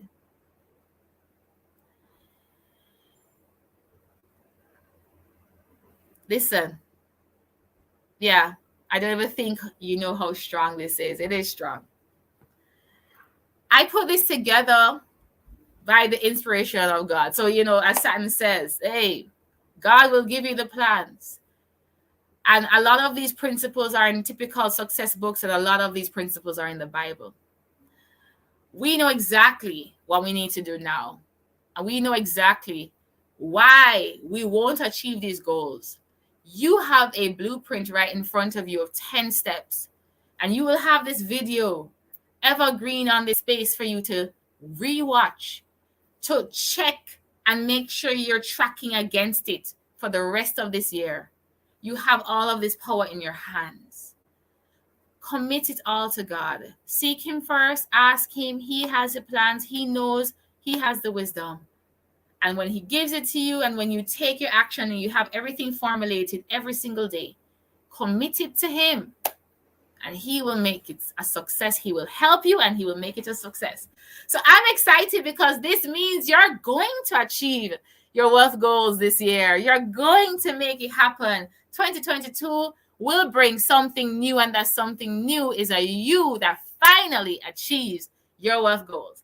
Now, it's been your girl, Marsha Gay Miles. Thank you for joining us on the Wealth Mindset Show today. I'm absolutely sure you were inspired. I am absolutely sure you were equipped and empowered. Now, the baton has been passed to you. You can find me on all social platforms, Marsha Gay Miles, on Instagram, on Facebook, and our book of the year, I said it, our book of the year is Think and Grow Rich by Napoleon Hill. A lot of these principles are also harped there as well. You can get that on familyalltheway.com/wealth. And please subscribe to our channel. Absolutely subscribe. And if you realize that you have learned something here new that's preparing you to avoid failure in 2022, and you realize you have other friends that might be failing because of that, that might be derailed, distracted, or delayed because of that, share this video with them. And of course, please share your comments, because that feedback allows for us to know what you liked and what else you need to learn on upcoming Wealth Mindset episodes. Have a phenomenal week. Make sure you follow these 10 steps. Make sure you track your year against these 10 steps so that you will absolutely achieve your wealth goals in 2022 and develop the wealth mindset in 2022. 2022, all things new. God bless you. Have a phenomenal rest of the day, weekend, and week. And we'll see you next time on the next Wealth Mindset Show. Bye for now. And now for today's spotlight. UMERADIO was originally founded in 2009. Back then, it was called Advanced Media Production. After winning first place in the Jamaica Broilers Fair Play Awards, the company ceased operations around 2012.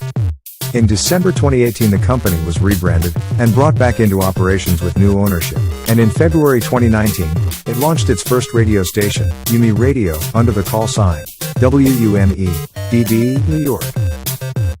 UMERADIO is a digital radio station owned and operated by UME Digital Media Inc., a digital studio and multimedia company headquartered in Bronx, New York. Our brands are committed to inspiring, educating, and entertaining people through transformative and empowering content. Our mission is to reach 1 million households, touch 1 million lives, and showcase 1 million brands. Get the UMERADIO app for the full experience, available via your Apple and Google Play stores. If you want to listen on the web, you may go to app.umeradio.com or via our website at www.umeradio.com. Our content can be watched on Carib Vision. You can also listen in via Amazon Music, iTunes, iHeartRadio, TuneIn, Google Podcast, Podbean, TuneU, Live 365, Spotify, Stitcher, Player FM Listen Notes. For all business inquiries, contact us at info@umeradio.com. This station is 100% community funded.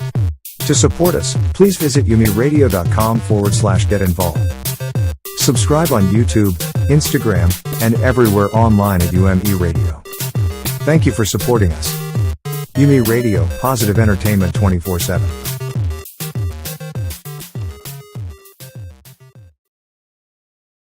It's Weekends with Jesse, a resource for the community.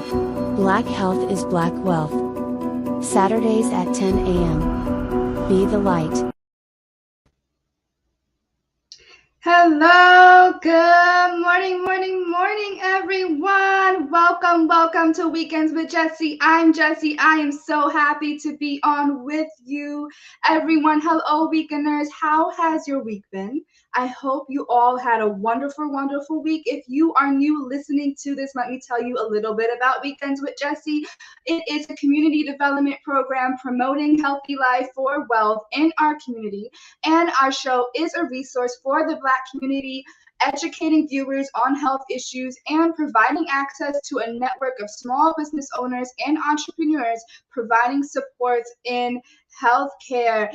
Welcome, everyone. So let me tell you what is coming up on today's show. From the start of the show, we have Jesse's life lessons. I'm going to share with you some lessons that I've learned throughout this week. Next up, we have our community health check, where we are going into a continuing conversation on the power of food with our special guest, Jessica Ray Bryant, and our returning guest, Megan Sylvester. And we're going to get started. So let me tell you, what are some lessons that I learned this week? If you are new listening to our show, you may have heard or may not have heard that I am going through a chronological journey this 2022 to read the Bible. And as we just heard on our Wealth Mindset show, that a lot of action requires when we read the Bible. And it's plain and simple, not only just in business, but in the rest of our lives. And I felt that this year, 2022, is going to be my transformative year. I already know some plans that God has for me, and some that he is slowly revealing. The veil has opened up a little bit, and he's teaching me and slowly showing me step by step. So today I want to share with you all some lessons, and it actually comes from Genesis 30, 20 to 24. And while I was reading that chapter, Genesis 30 and 31, it came to me that a lot of the strong females in the Bible, and this is starting from the very Old Testament, like Sarah, like Rebecca, like Hannah, they are all going through this trial of being barren. Meanwhile, the husbands that they have, God said that they will be blessed and your family will be blessed. But no one also talks about the women during that time. And the women during that time, the role of the woman was to be fruitful, was to provide for the family. So I can only imagine, yes, that the Bible said that you're going to go through labor pains when giving birth. And that's physically giving birth. But no one talks about, and I know the Bible later on talks about it and shows it with Hannah, but no one talks about it, even really today, the emotional labor pains that they must have been going through, not being able to provide for their husbands, and then having to have the servant lay with their husbands because it's like, okay, well, I can't do it. Please have intimacy with this person so they can, be fruitful with you. Rebecca got so mad. If you don't remember, Rebecca got so mad with Jacob, for she said to Jacob, what are you doing? Can you talk to God? And Jacob's like, it's not my problem. It's not my problem. I can't help you there, okay? And the message that came to me while I was reading it was, even though that they were going through all of these trials emotionally, especially Rebecca, seeing that her sister, Leah, was able to give birth to her husband. And she was the one that Jacob really loved, but she couldn't give birth for years. And I know that must hurt as well. And some of the lessons that took place was to show their faith and their trust in God's plan.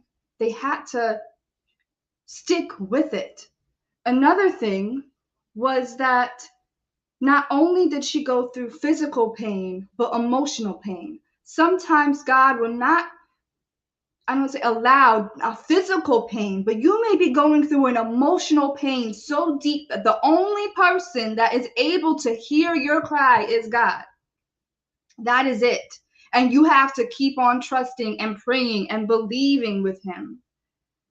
And another thing I want to say is that if you're going through a low season, if right now 2022 may not be this off to a great start for you, every time that he continued to bless Sarah and Rebecca and Rachel, after the child was born, what the next verse right after it was, God hears your prayers.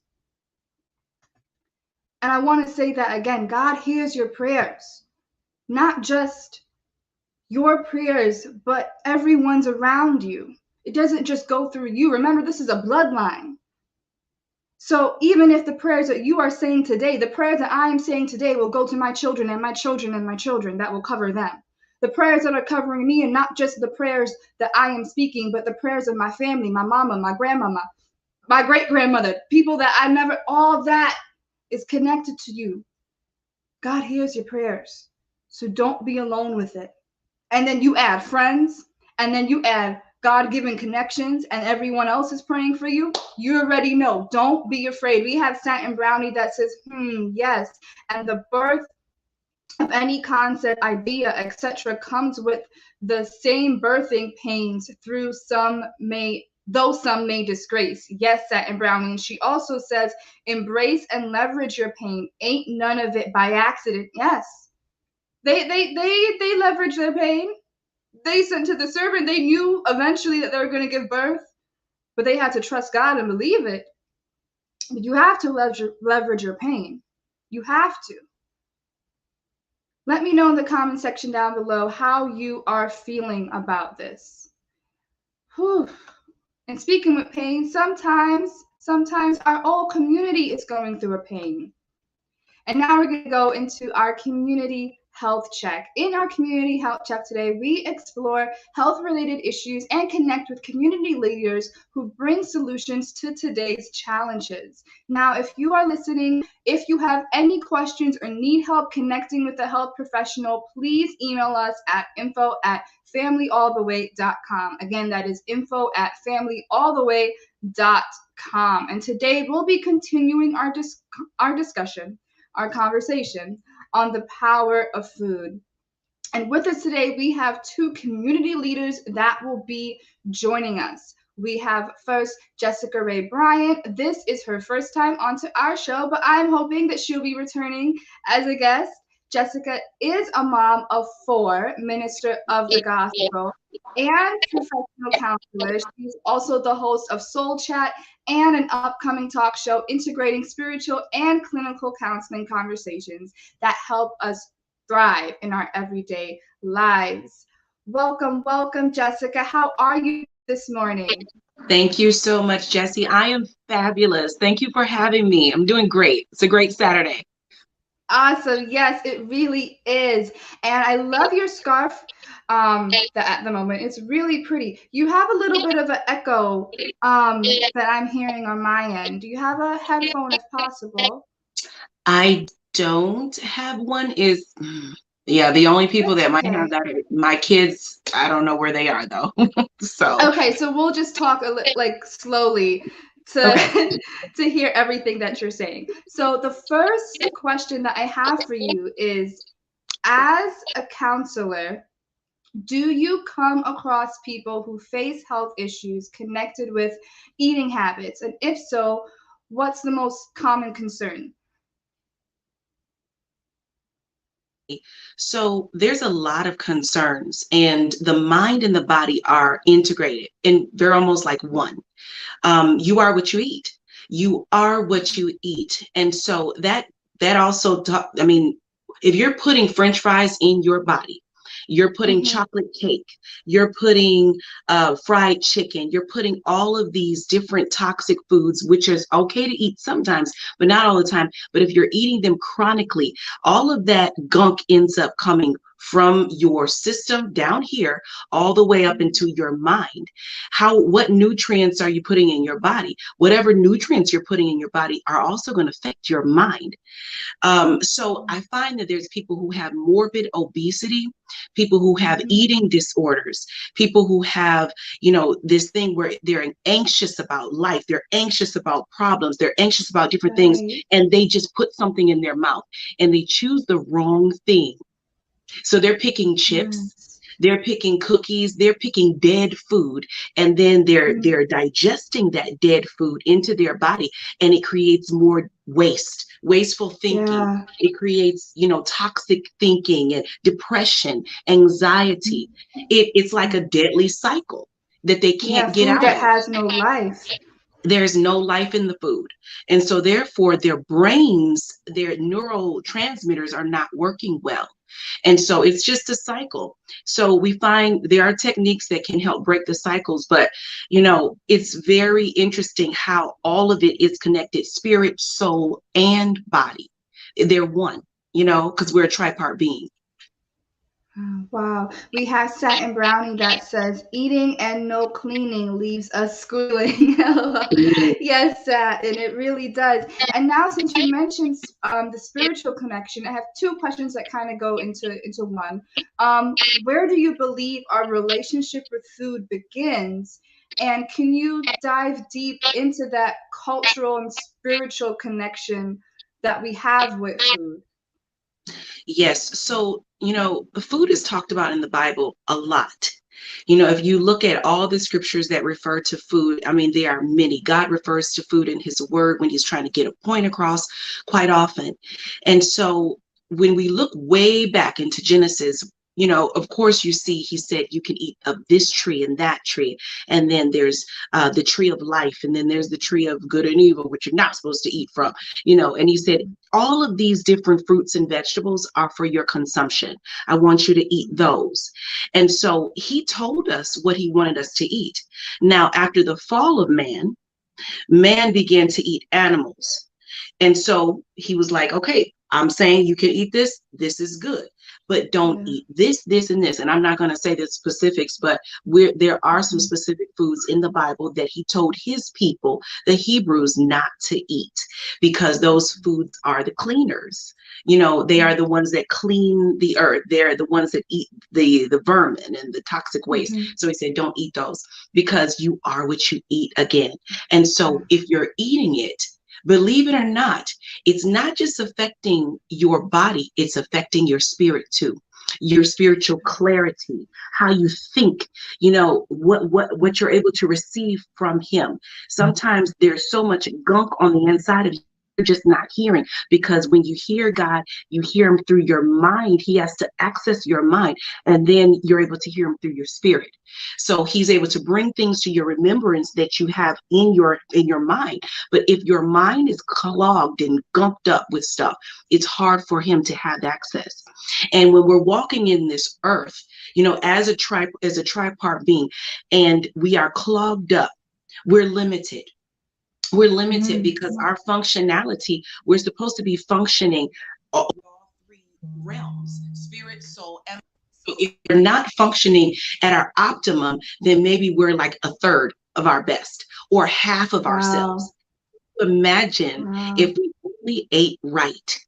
If we only ate the way the master created us to, how much more access we'd have to heaven, how much more clear we would think and be able to create better. We'll be able to do more in this life. But oftentimes we walk through the life thinking that we just throw whatever in our mouth and we can still be productive. And that's not true. Yeah. How do we include healthy eating and developing that positive relationship that we have with food? Is there easy access to healthy foods in certain neighborhoods? And that is something that I know a lot of communities, underserved communities, are struggling with. So we have our grocery stores, and there's the fruit and vegetable area in pretty much every grocery store. But if you look closely, you'll see that in neighborhoods that are underserved, that fruit and vegetable area is not as buoyant and as lush as the other areas. Let's say you go out into the suburbs. I mean, those fruit and vegetables are glistening and they look attractive and they're organic often and they're from the best farms. But you go into the hood and what you're seeing is like the just kind of like the scraps, you know. You're seeing the scraps. And I don't know whether the chicken or the egg comes first when they're thinking, let's give this to these underserved communities or the neighborhoods where you have predominantly African Americans or Latinas. Maybe they don't eat as many fruits and vegetables because they're less educated, and they'll go, you know, they're going to get the fried chicken and they're going to get, I don't know if that's what they're thinking or if it's that because they are so underserved and they don't have the money to spend, let's just throw it their way. So I'm not sure which one is coming first, but if you pay close attention, you'll see that those areas are very small in minority communities as opposed to Caucasian communities. Yes, very, very true. And I could speak briefly on growing up as a Caribbean American. My parents come from Guyana, and my dad stressed the importance of not only fruit and vegetables, but picking the right ones and knowing where this fruit or vegetable came from. This one's right, this one's not. Don't get this one. Do, like, you know, shake this fruit this way. You know, like it's really a lesson that I'm still learning, because I would text and be like, I don't know what, take pictures. Is this one okay? But it definitely is important. Do you see a movement of being proactive online, such as Dr. Sabi, such as other Black owners that are realizing the importance of, you know, CMOS, for example, has been very talked about in the Black community, and getting to our roots, especially if they come from a Caribbean environment, and finding entrepreneurs that have this business. Yes. Finding social media has, I mean, we don't have any limits anymore. We really don't. There is so much that we can find out. All you have to do is Google it. All you have to do is Google it. I would say, you know, for the African American community and for those of us of darker complexion, we don't have any excuse anymore. We don't. We can get on the bus. We could travel outside our neighborhoods. We can get our food. We can order online. You know, whatever we have to do to make sure that we're healthy. Like you said, the CMOS is available. If you can't get fresh fruits and vegetables, you can have vitamins and minerals, whole foods that actually go into your body as if you're eating all of that. There's no limits. Right. You know, if you're willing to go to the movies, you're willing to go out to the club, go shopping, you're willing to do all these other things for yourself, get your nails and your hair done, be willing to get the right foods for your body, because it will connect your productivity. It's going to, it's all what you do in life stems from that, from your health. Sometimes we don't even feel like doing what we need to do, what we're supposed to do, because we're lethargic. Because last night's meal was oily and greasy, and it had no substance to it, and there was nothing living in it. Therefore, we have limited life force the next day to do what we got to get done. And so we end up procrastinating, and we end up not thinking, we're not on our best, we're not sharp, because we don't have anything to pull from. But if you've got a lot of life on the inside to pull from, there's no limits to what you can do. And a lot of times we think it's just spiritual, you know, because we go to church. So many of us go to church with, you know, spirit, but yet we'll put in our body, and it does not work that way. And if you happen to be able to get away with putting anything in your body for a short period of time, in the long run, when somebody gets to their 50s and 60s, that's when they start having certain complications that limit them from going further. So this is just something to help us know there is no limits. We do all these other things online. We go out, we have a good time. Include your food choices in that, and then you'll see a whole lot of difference made in your day-to-day activity. And with that being said, I do want to talk about another difference. Talking about rejuvenating and cleansing the body, I want to bring on our guest, Megan Sylvester, who owns a hydrotherapist and talks about cleaning out your body. I would love to bring her on to discuss some ways, the importance of detoxing our body, the process of detoxing our body, and what that happens and what are some ways that we can do that.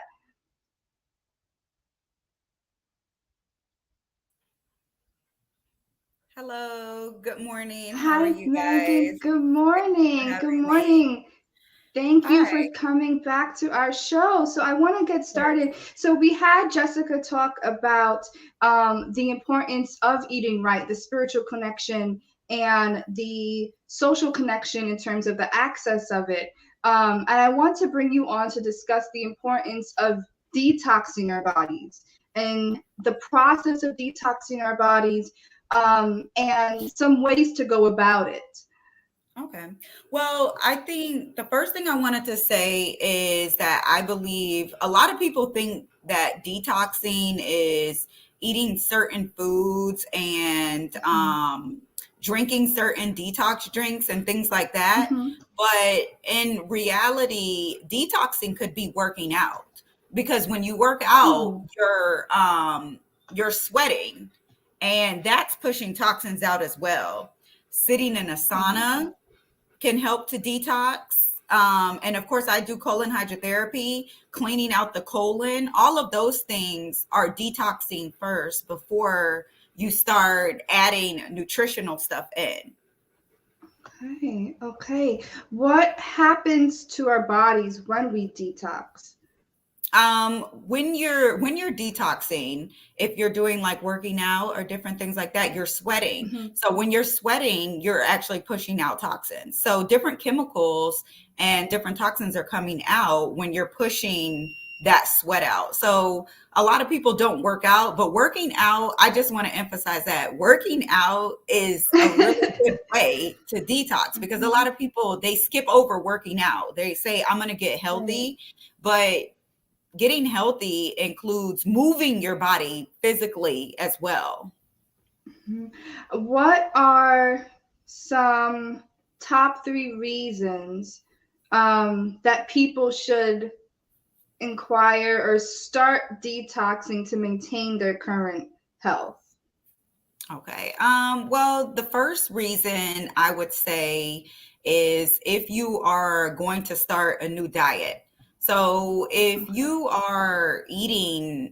been eating meat and you've been eating a lot of processed foods, you want to try to get those things out first. Otherwise, it's still in your body and it'll slowly move out.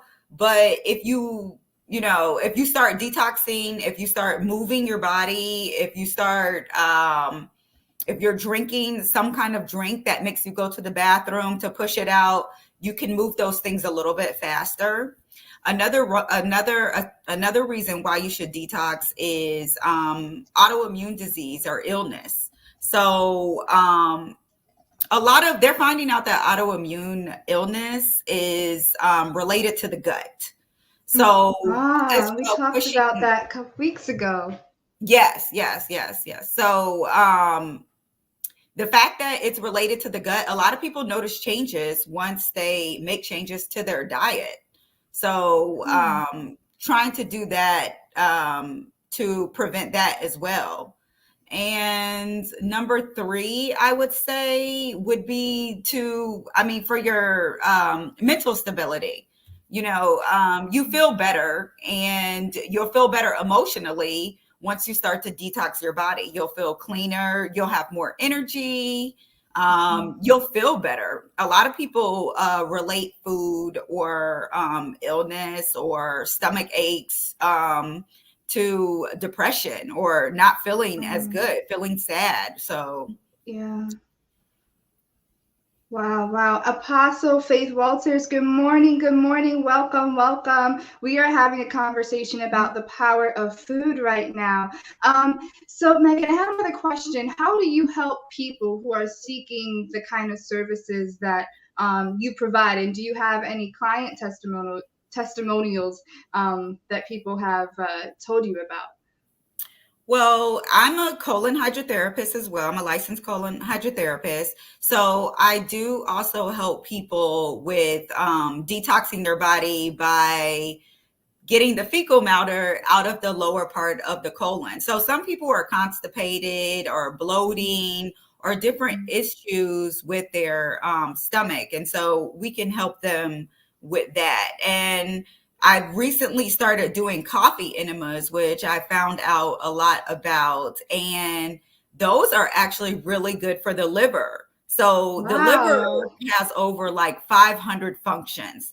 So cleansing out the liver can also be helpful to, cleansing altogether, So not just Right. thinking about cleansing out the stomach, but cleansing the liver as well. So, and actually, I see someone saying it, I wonder, does it work? But they're starting to use, there's clinics around the United States that are Mhm. using coffee enemas now for cancer. So because Wow. it's cleansing out the liver. Once you cleanse out the liver can perform additional functions to help the body. So Wow. Wow. I believe that all together, the world, we're coming together as doing more natural procedures Right.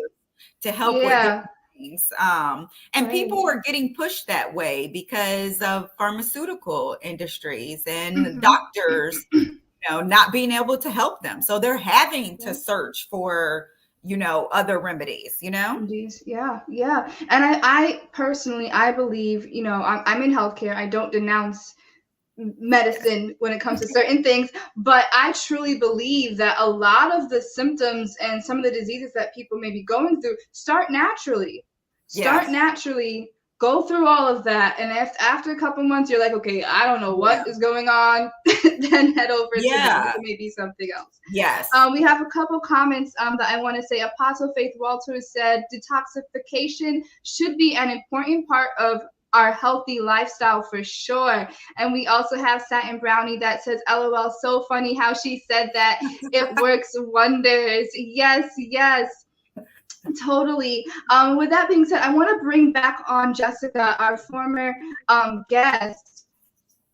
Hi, Jessica. How are you? I want to thank both of you for coming on to our show today. It was absolutely wonderful to have you. I want the viewers to let you know. Let me shift over a little bit. I want the viewers to know where they can find you.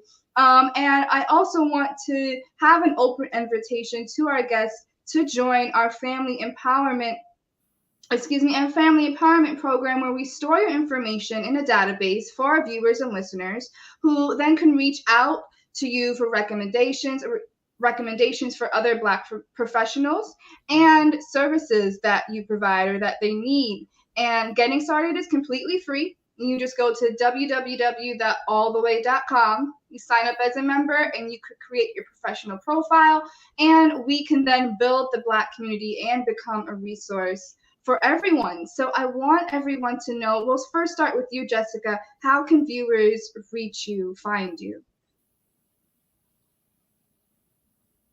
And building, I am getting ready to launch a show called So Chat. So I've been doing it, but I've not officially launched it.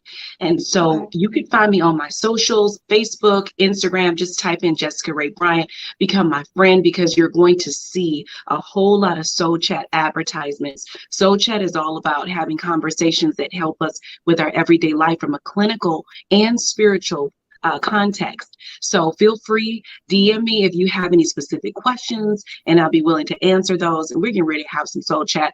I'm excited. Make sure you become my friend. And same for you, Megan. How can our viewers and listeners support you, get connected with you?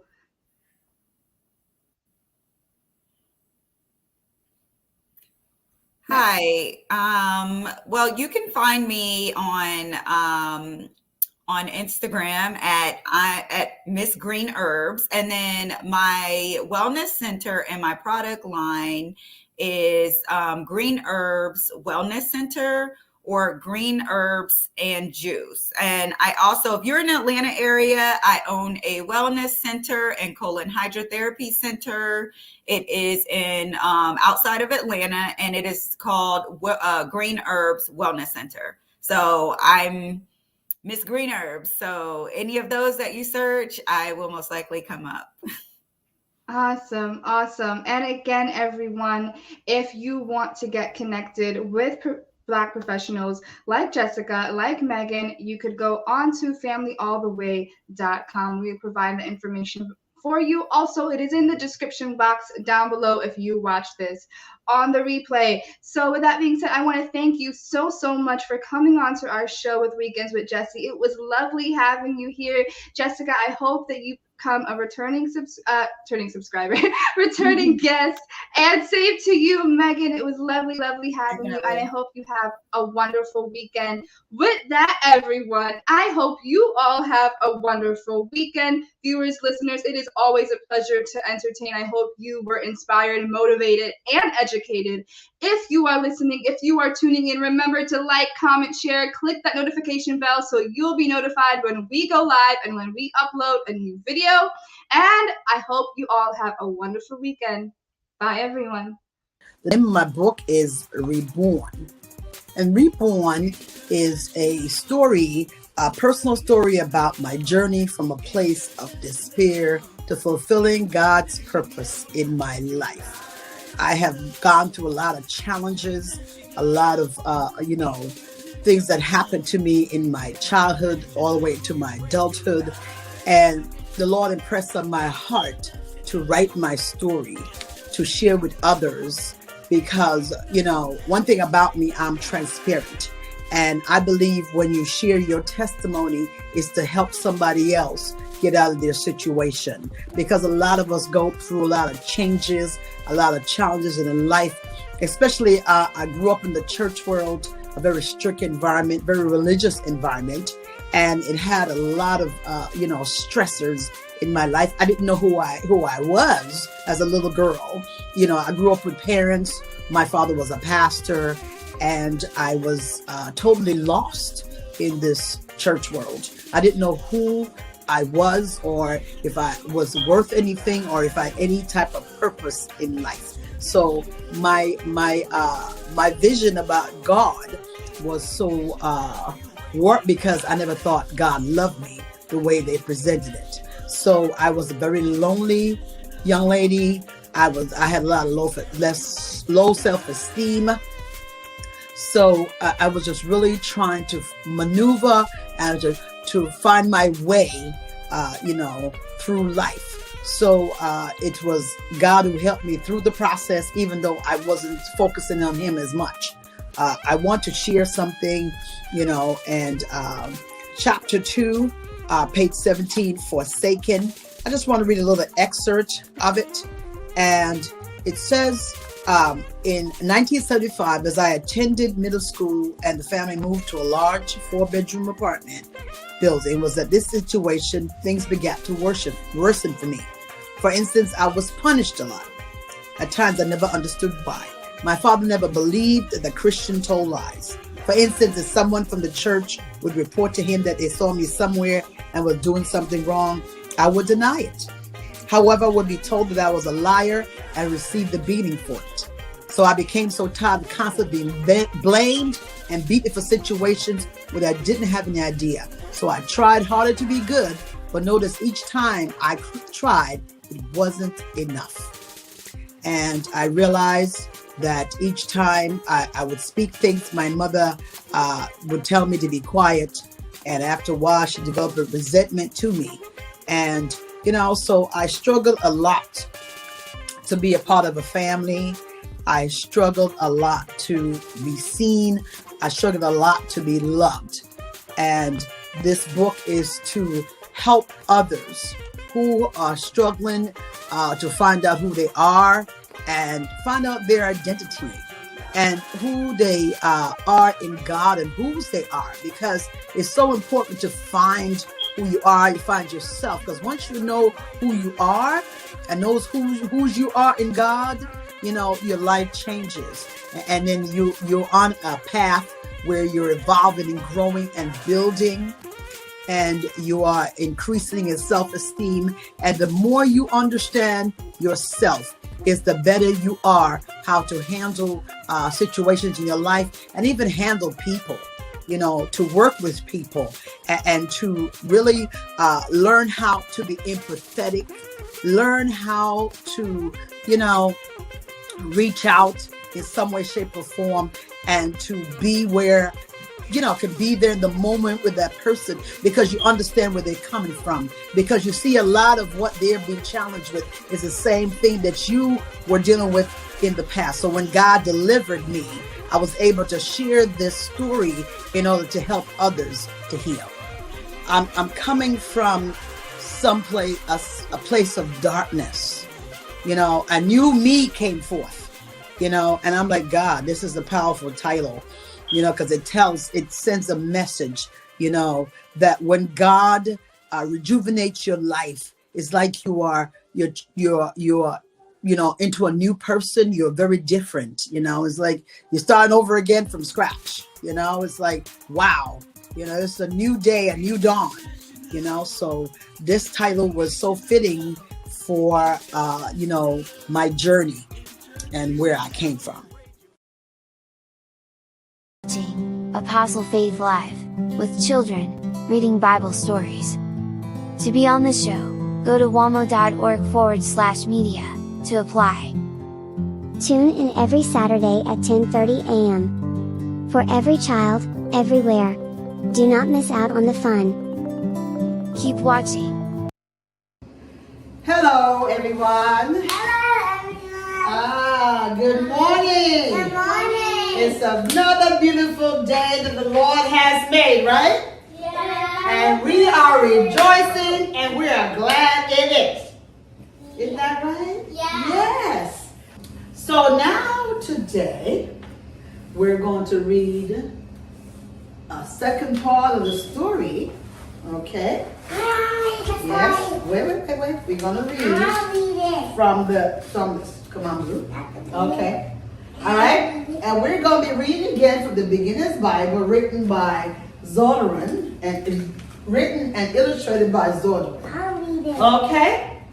And I want you to think about, look at the pictures, and I want you to think about what what is going on in the story, and I want you. Not the thing, I will hold it. Okay, how you gonna hold it? I gotta read it, but I gotta be able to see it. If you wanna hold it, okay, you gotta stand over there. Can't sit if you're gonna hold it. Okay, but then you gotta sit up.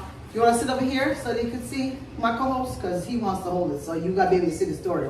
Come around, Sister London. Come on. You can sit over here, Blue, if you want to turn the page. Okay, you can sit down. Okay. All right. But you can't be over there and hold the book. Okay. You wanna turn the page? Okay.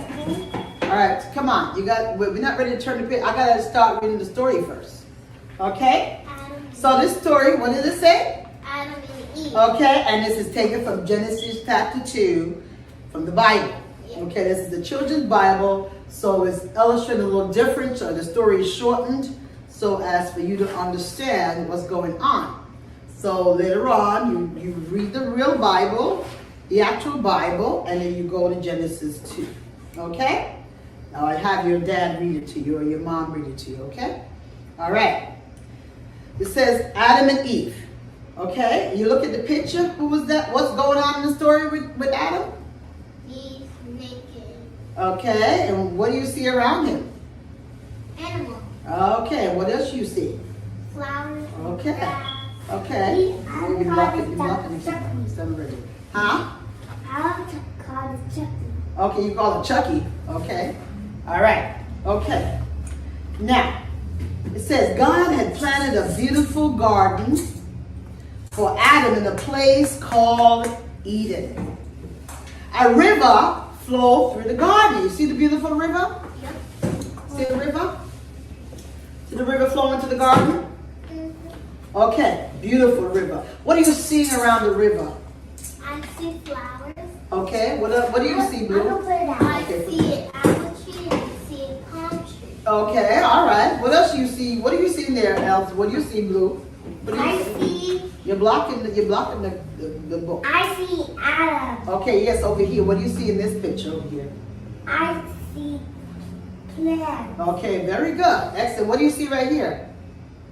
Water. Okay, very good. Turn the page, Blue. You're blocking. You're blocking her. Then you gotta turn it one page at a time, okay? Okay. Okay. Adam loved his new home. All right? And what was his home? The garden. Garden of what was it called? The earth. Of Eden. Okay. His job was to name all the animals. That's right. And care for the garden. Very good. Excellent. Adam loved all the animals. Loved all the animals. Right? But he could not find a friend. He found Eve. Ah, he's ahead of us now. Look at that. That was just right for him. So God created a woman. And Adam named her Eve. So when God put Adam to sleep, and when he put her to sleep, he woke up the next day and he saw this beautiful lady next to him. And he said, whoa, man.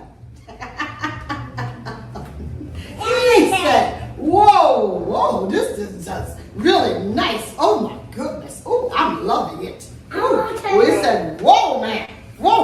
So he was excited. Yes, come on, Blue. He was excited. Yes. So he named her Eve. Okay? And Eve because of the beautiful flowers and gardens. So she had a beautiful name connected to all the beautiful things that God has made. Right? All right? She was just right for Adam. Come on, Blue. Okay. You're not going to if you're not going to cooperate, have a seat. Okay? Because you're not following directions. But you're not following directions. You said you're going to turn the page, and you're turning the page before I finish the story. You got to wait. Okay? Adam and Eve loved each other. So when you love, what do? You love, you hug. Okay, you love each other. Okay? Together they took care of God's garden. Okay? See what they're doing in the garden? Take care of the animals, different animals in the garden. What animals you seeing now? I see squirrels. Uh-huh. I see a bunny. I see a butterfly. I see a different kind of bird. Right. Okay. Yes. What do you see? What's that, Blue? What do you see? What are you seeing over here? Flowers. Okay, you see flowers. Very good. Okay. I wanted to. All right. So the end. Together they took care of the garden, and when they took care of the garden, okay, everything was good. Good. All right. Okay. Let me ask you some questions. What was the place that God gave Adam to live? What was the place that God gave Adam to live? The garden. Okay, very good. All right. And what was the name of the garden? Garden of what? The garden of Eden. Eden. Okay. What was Adam's job in the garden? What was his job? To take care of the animals. Uh-huh. Very good. And what else supposed to do? Not only did we take care of the animals, not only did we take care of the animals, but we doing also for the garden. Taking care of it. That's right. It was making sure when you take care of something, what are you doing in the garden when you take care of it? What do you do? You water it. Uh-huh. What else do you do? You put soil. Uh-huh. Very good. Okay. What else are you doing? You put rubbers in the soil so you can make the plants grow. Oh, very good. Wonderful. Very good, Blue. Very good. What else do you do? You plant them. Okay, all right, that's very good. So there is a lot of things that go into when you're taking care of a garden. So the more you take care of the garden, the more it's going to look beautiful, right? Will it look beautiful the more you take care of it? Yes. Okay. All right. What did God create? Why did God create Eve? So Adam don't be lonely. Ah, very good. And what when God made Eve and Adam woke up the next day and saw her, what did he say? Wow, a woman. I said, wow. Whoa, man. Say that. Whoa, man. No, man. Yes. So he was excited to see this beautiful lady that was with him, right? So in the garden, they were there alone. They were together. They were with the animals, and they were naked. Did they have clothes on? No. No. But was everything good? Yeah. Yes, it was, because God just really wanted to be special. He wanted to make us so unique and different. He wanted us to be all that we can be, but he just wanted it for himself, and he wanted us to stay obedient. He wanted us to listen. So it was teaching us a lesson. So he said, take care of this place. And everything you see here, you can have. You can do what you can. But that little thing, that little tree over there, don't touch it. That's what God said. Don't touch that tree. You could touch everything else. You could touch it, but not that particular tree, but the tree of good and evil, tree of knowledge. So when God say don't touch something, what it means? Don't touch. Ah, that's right. So when your mommy and daddy say, and your grandma say, and grandpa say, don't touch that, what you supposed to do? Don't touch. That's right, because if you touch, what can happen?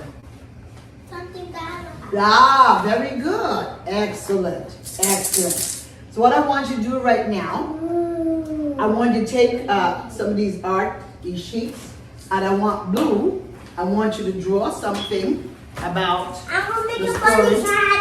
Okay, okay, we could do that. Okay, all right, and all right, we have that. And I would like for you to write some sentences. Come on, come out. Blue, have a seat, please. I'd like for you to write some sentences using markers. Okay? You learned about sentences, right?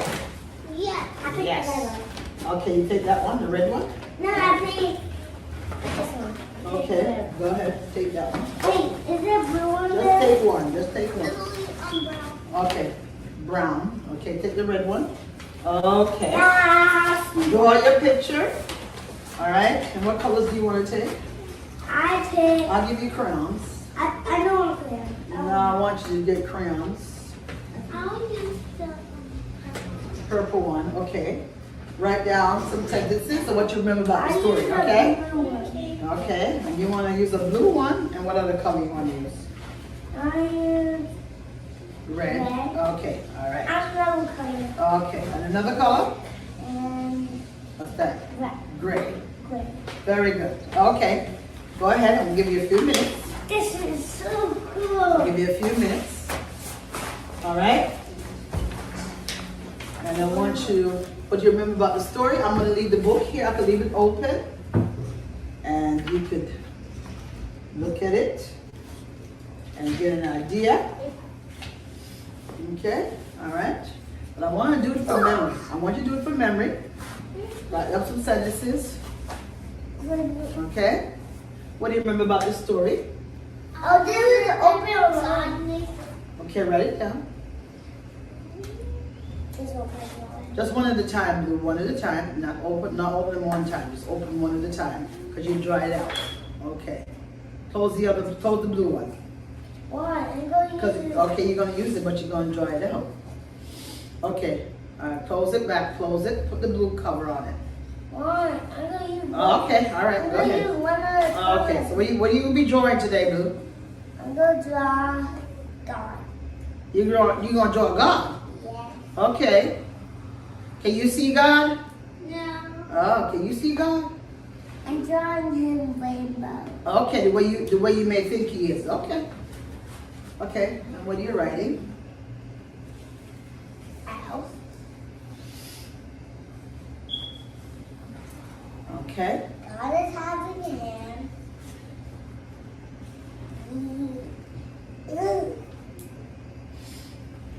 got the whole world in his hands. He's got God the don't have whole 3 world legs.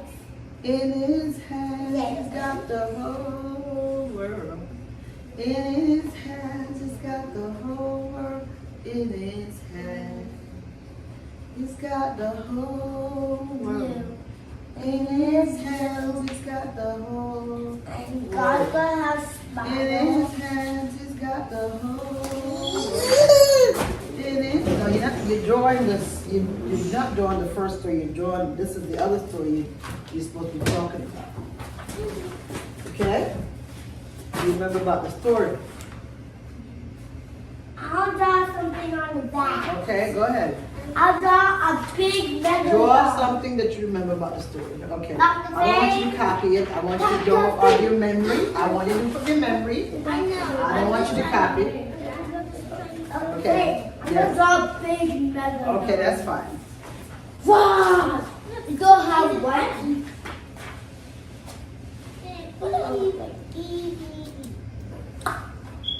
Dr. Face, I have a shirt on. Okay. E-V-E. You got E-E-V. Dr. Face, this makes me cold. No, put it back on. Put it back on. Look, the Making you hot. Look, the heater is on. No, but put it back on because I'm not hot. you don't take your clothes off. It's pretty cold outside. Come on, I'm put not on back your going shirt. outside. Put on back your shirt. I'm Come not on. going outside. You're not going outside, but it's a little chilly in here too because it's cold. You can feel it through the glass. Okay, you're good. I don't feel it. Okay, but it's okay. Keep it on. Keep it on. Keep you warm. I'm not Okay. chilly. Finish drawing your picture. Megalodon. Okay. The megalodon. All right. So we are finished now. Yes. Okay. What did you write? Well, I said that. Go ahead. I know that God made Adam And Eve. Very good. Excellent. Excellent. Excellent. And Blue, what did you draw? Come on. What did you I'm draw? drawing a megalodon. Okay, a megalodon. Is that something to do with the story? No, I'm drawing a big shot in the ocean. Oh, you drawing the ocean. Okay. Can I see it? No, I'm please? not drawing the ocean. I'm What? just drawing a big megalodon in the ocean. Okay. All right. Deep Okay. blue sea. Okay. Sure, you can draw something else since we're waiting on Blue to finish up. You want the pink one? Yeah. Okay, you want to illustrate through art? Okay, fine. Thank you. The megalodon is right here. That's just a boat. But the Okay. megalodon has mighty teeth. It's gonna come after this boat with Okay. All right. What do you say? What do you say? The megalodon is gonna go on the ground Uh-huh. and swipe up and then eat the people. Okay. All right. So it's gonna be water's gonna be in it. It's gonna gush out. Yes, this Okay. is the water. The megalodon is gonna be rushing down here. Okay. All right. Show your picture when you finish. Okay, I'll tell you. Well, do you agree? No, he doesn't. No. It's not a really big.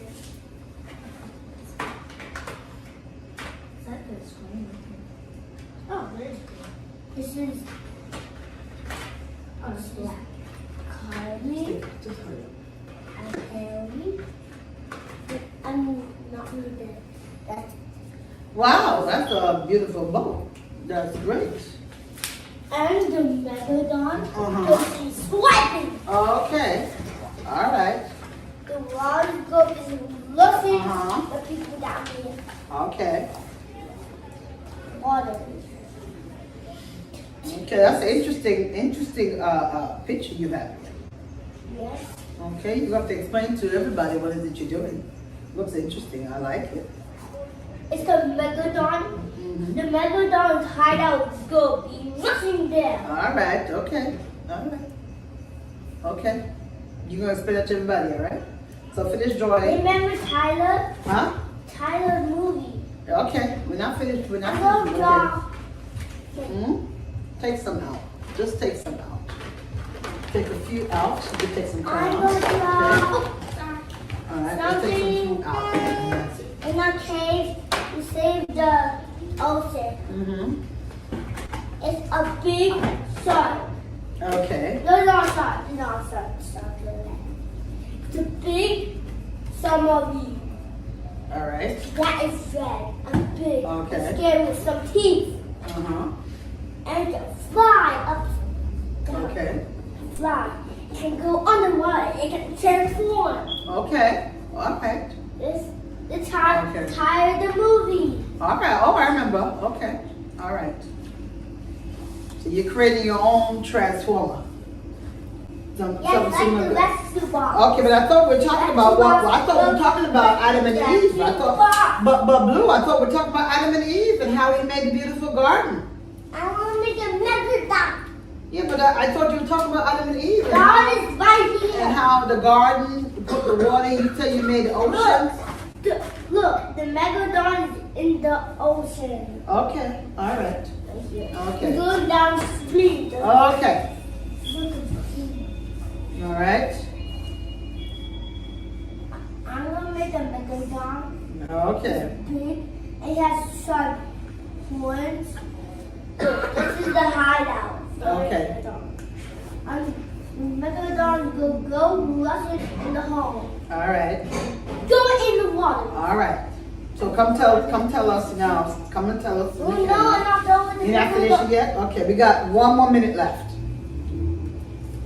This is the gate.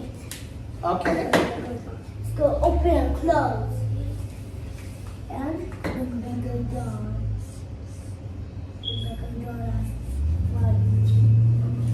Okay, very good. So now we're ready. Pose back the markers. Thank you so much. Oh, you're such a good boy. That's so wonderful. Okay, let me have all the markers. Put them all back. Very good. I love that you put the markers back. You close it very nicely. Wonderful, Blue. Beautiful job. Thank you so much. Now let's tell everybody what your picture's all about. Okay, you're gonna put something else on there with the gray marker. We got only a couple seconds left, Blue.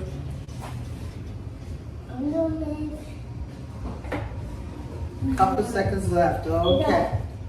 All right. Okay, thank you for the marker. Thank you so much, sir. Beautiful.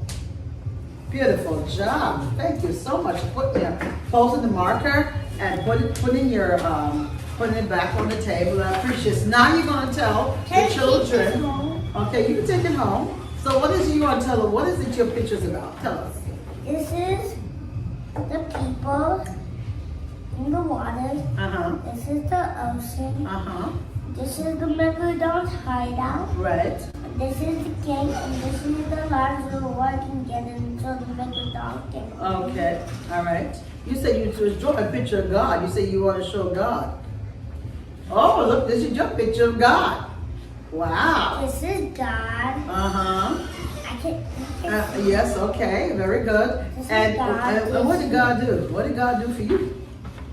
What did he do for you? In my family. Huh?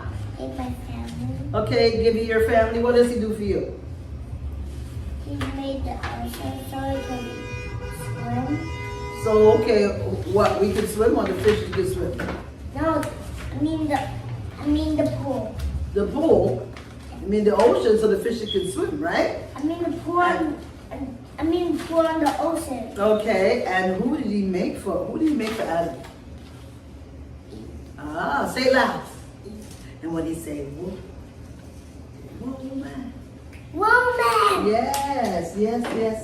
Beautiful. Thank you so much, sir. Can I keep this? Yes, you can keep it. You can keep it. Thank I'll you show so much. Daddy. I'll be right back. Okay. All right, and you did some illustration. Okay, what was your illustration? You already did that. So what's you gonna talk about this now? You drew a picture connected to the sentences you drew. You want to talk about that?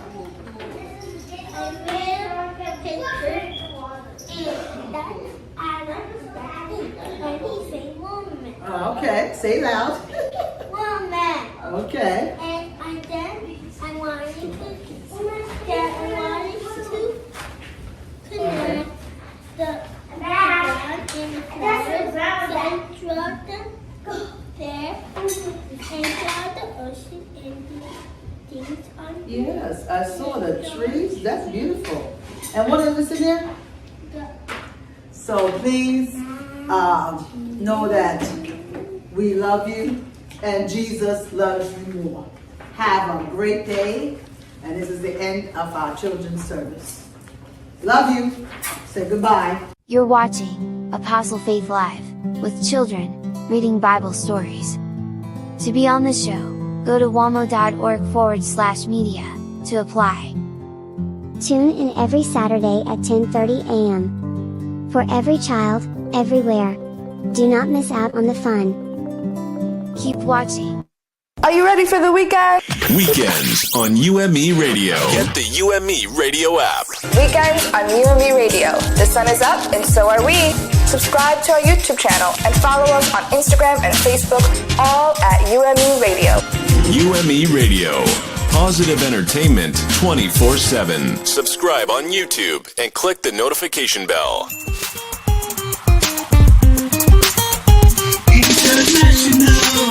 Welcome to Entertainment Now on UME Radio, WUMEDB New York. This show takes you beyond the music, dance, box office and thrills. For deeper and more meaningful insights into the minds and hearts of the players. We share stories about pop culture, celebrities, and everything entertainment, but with education and empowerment in mind. It's all about positive entertainment. Get fit. Mind, body and soul. With pro athlete, impact speaker, and performance coach, Diondre Borel. Saturdays at 8:30 a.m.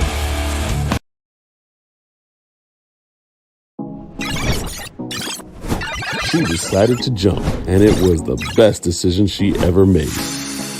You are now tuned in to Business and Branding with Show. She is a lifestyle engineer and a digital wealth creator, passionate about financial empowerment. You're tuned in to Wealth Mindset with Marsha Gay Miles.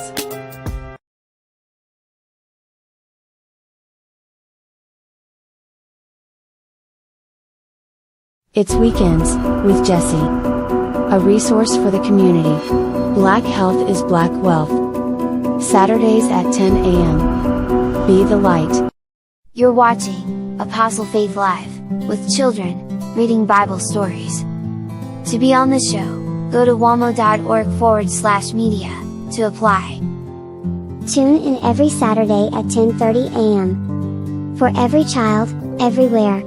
Do not miss out on the fun. Keep watching.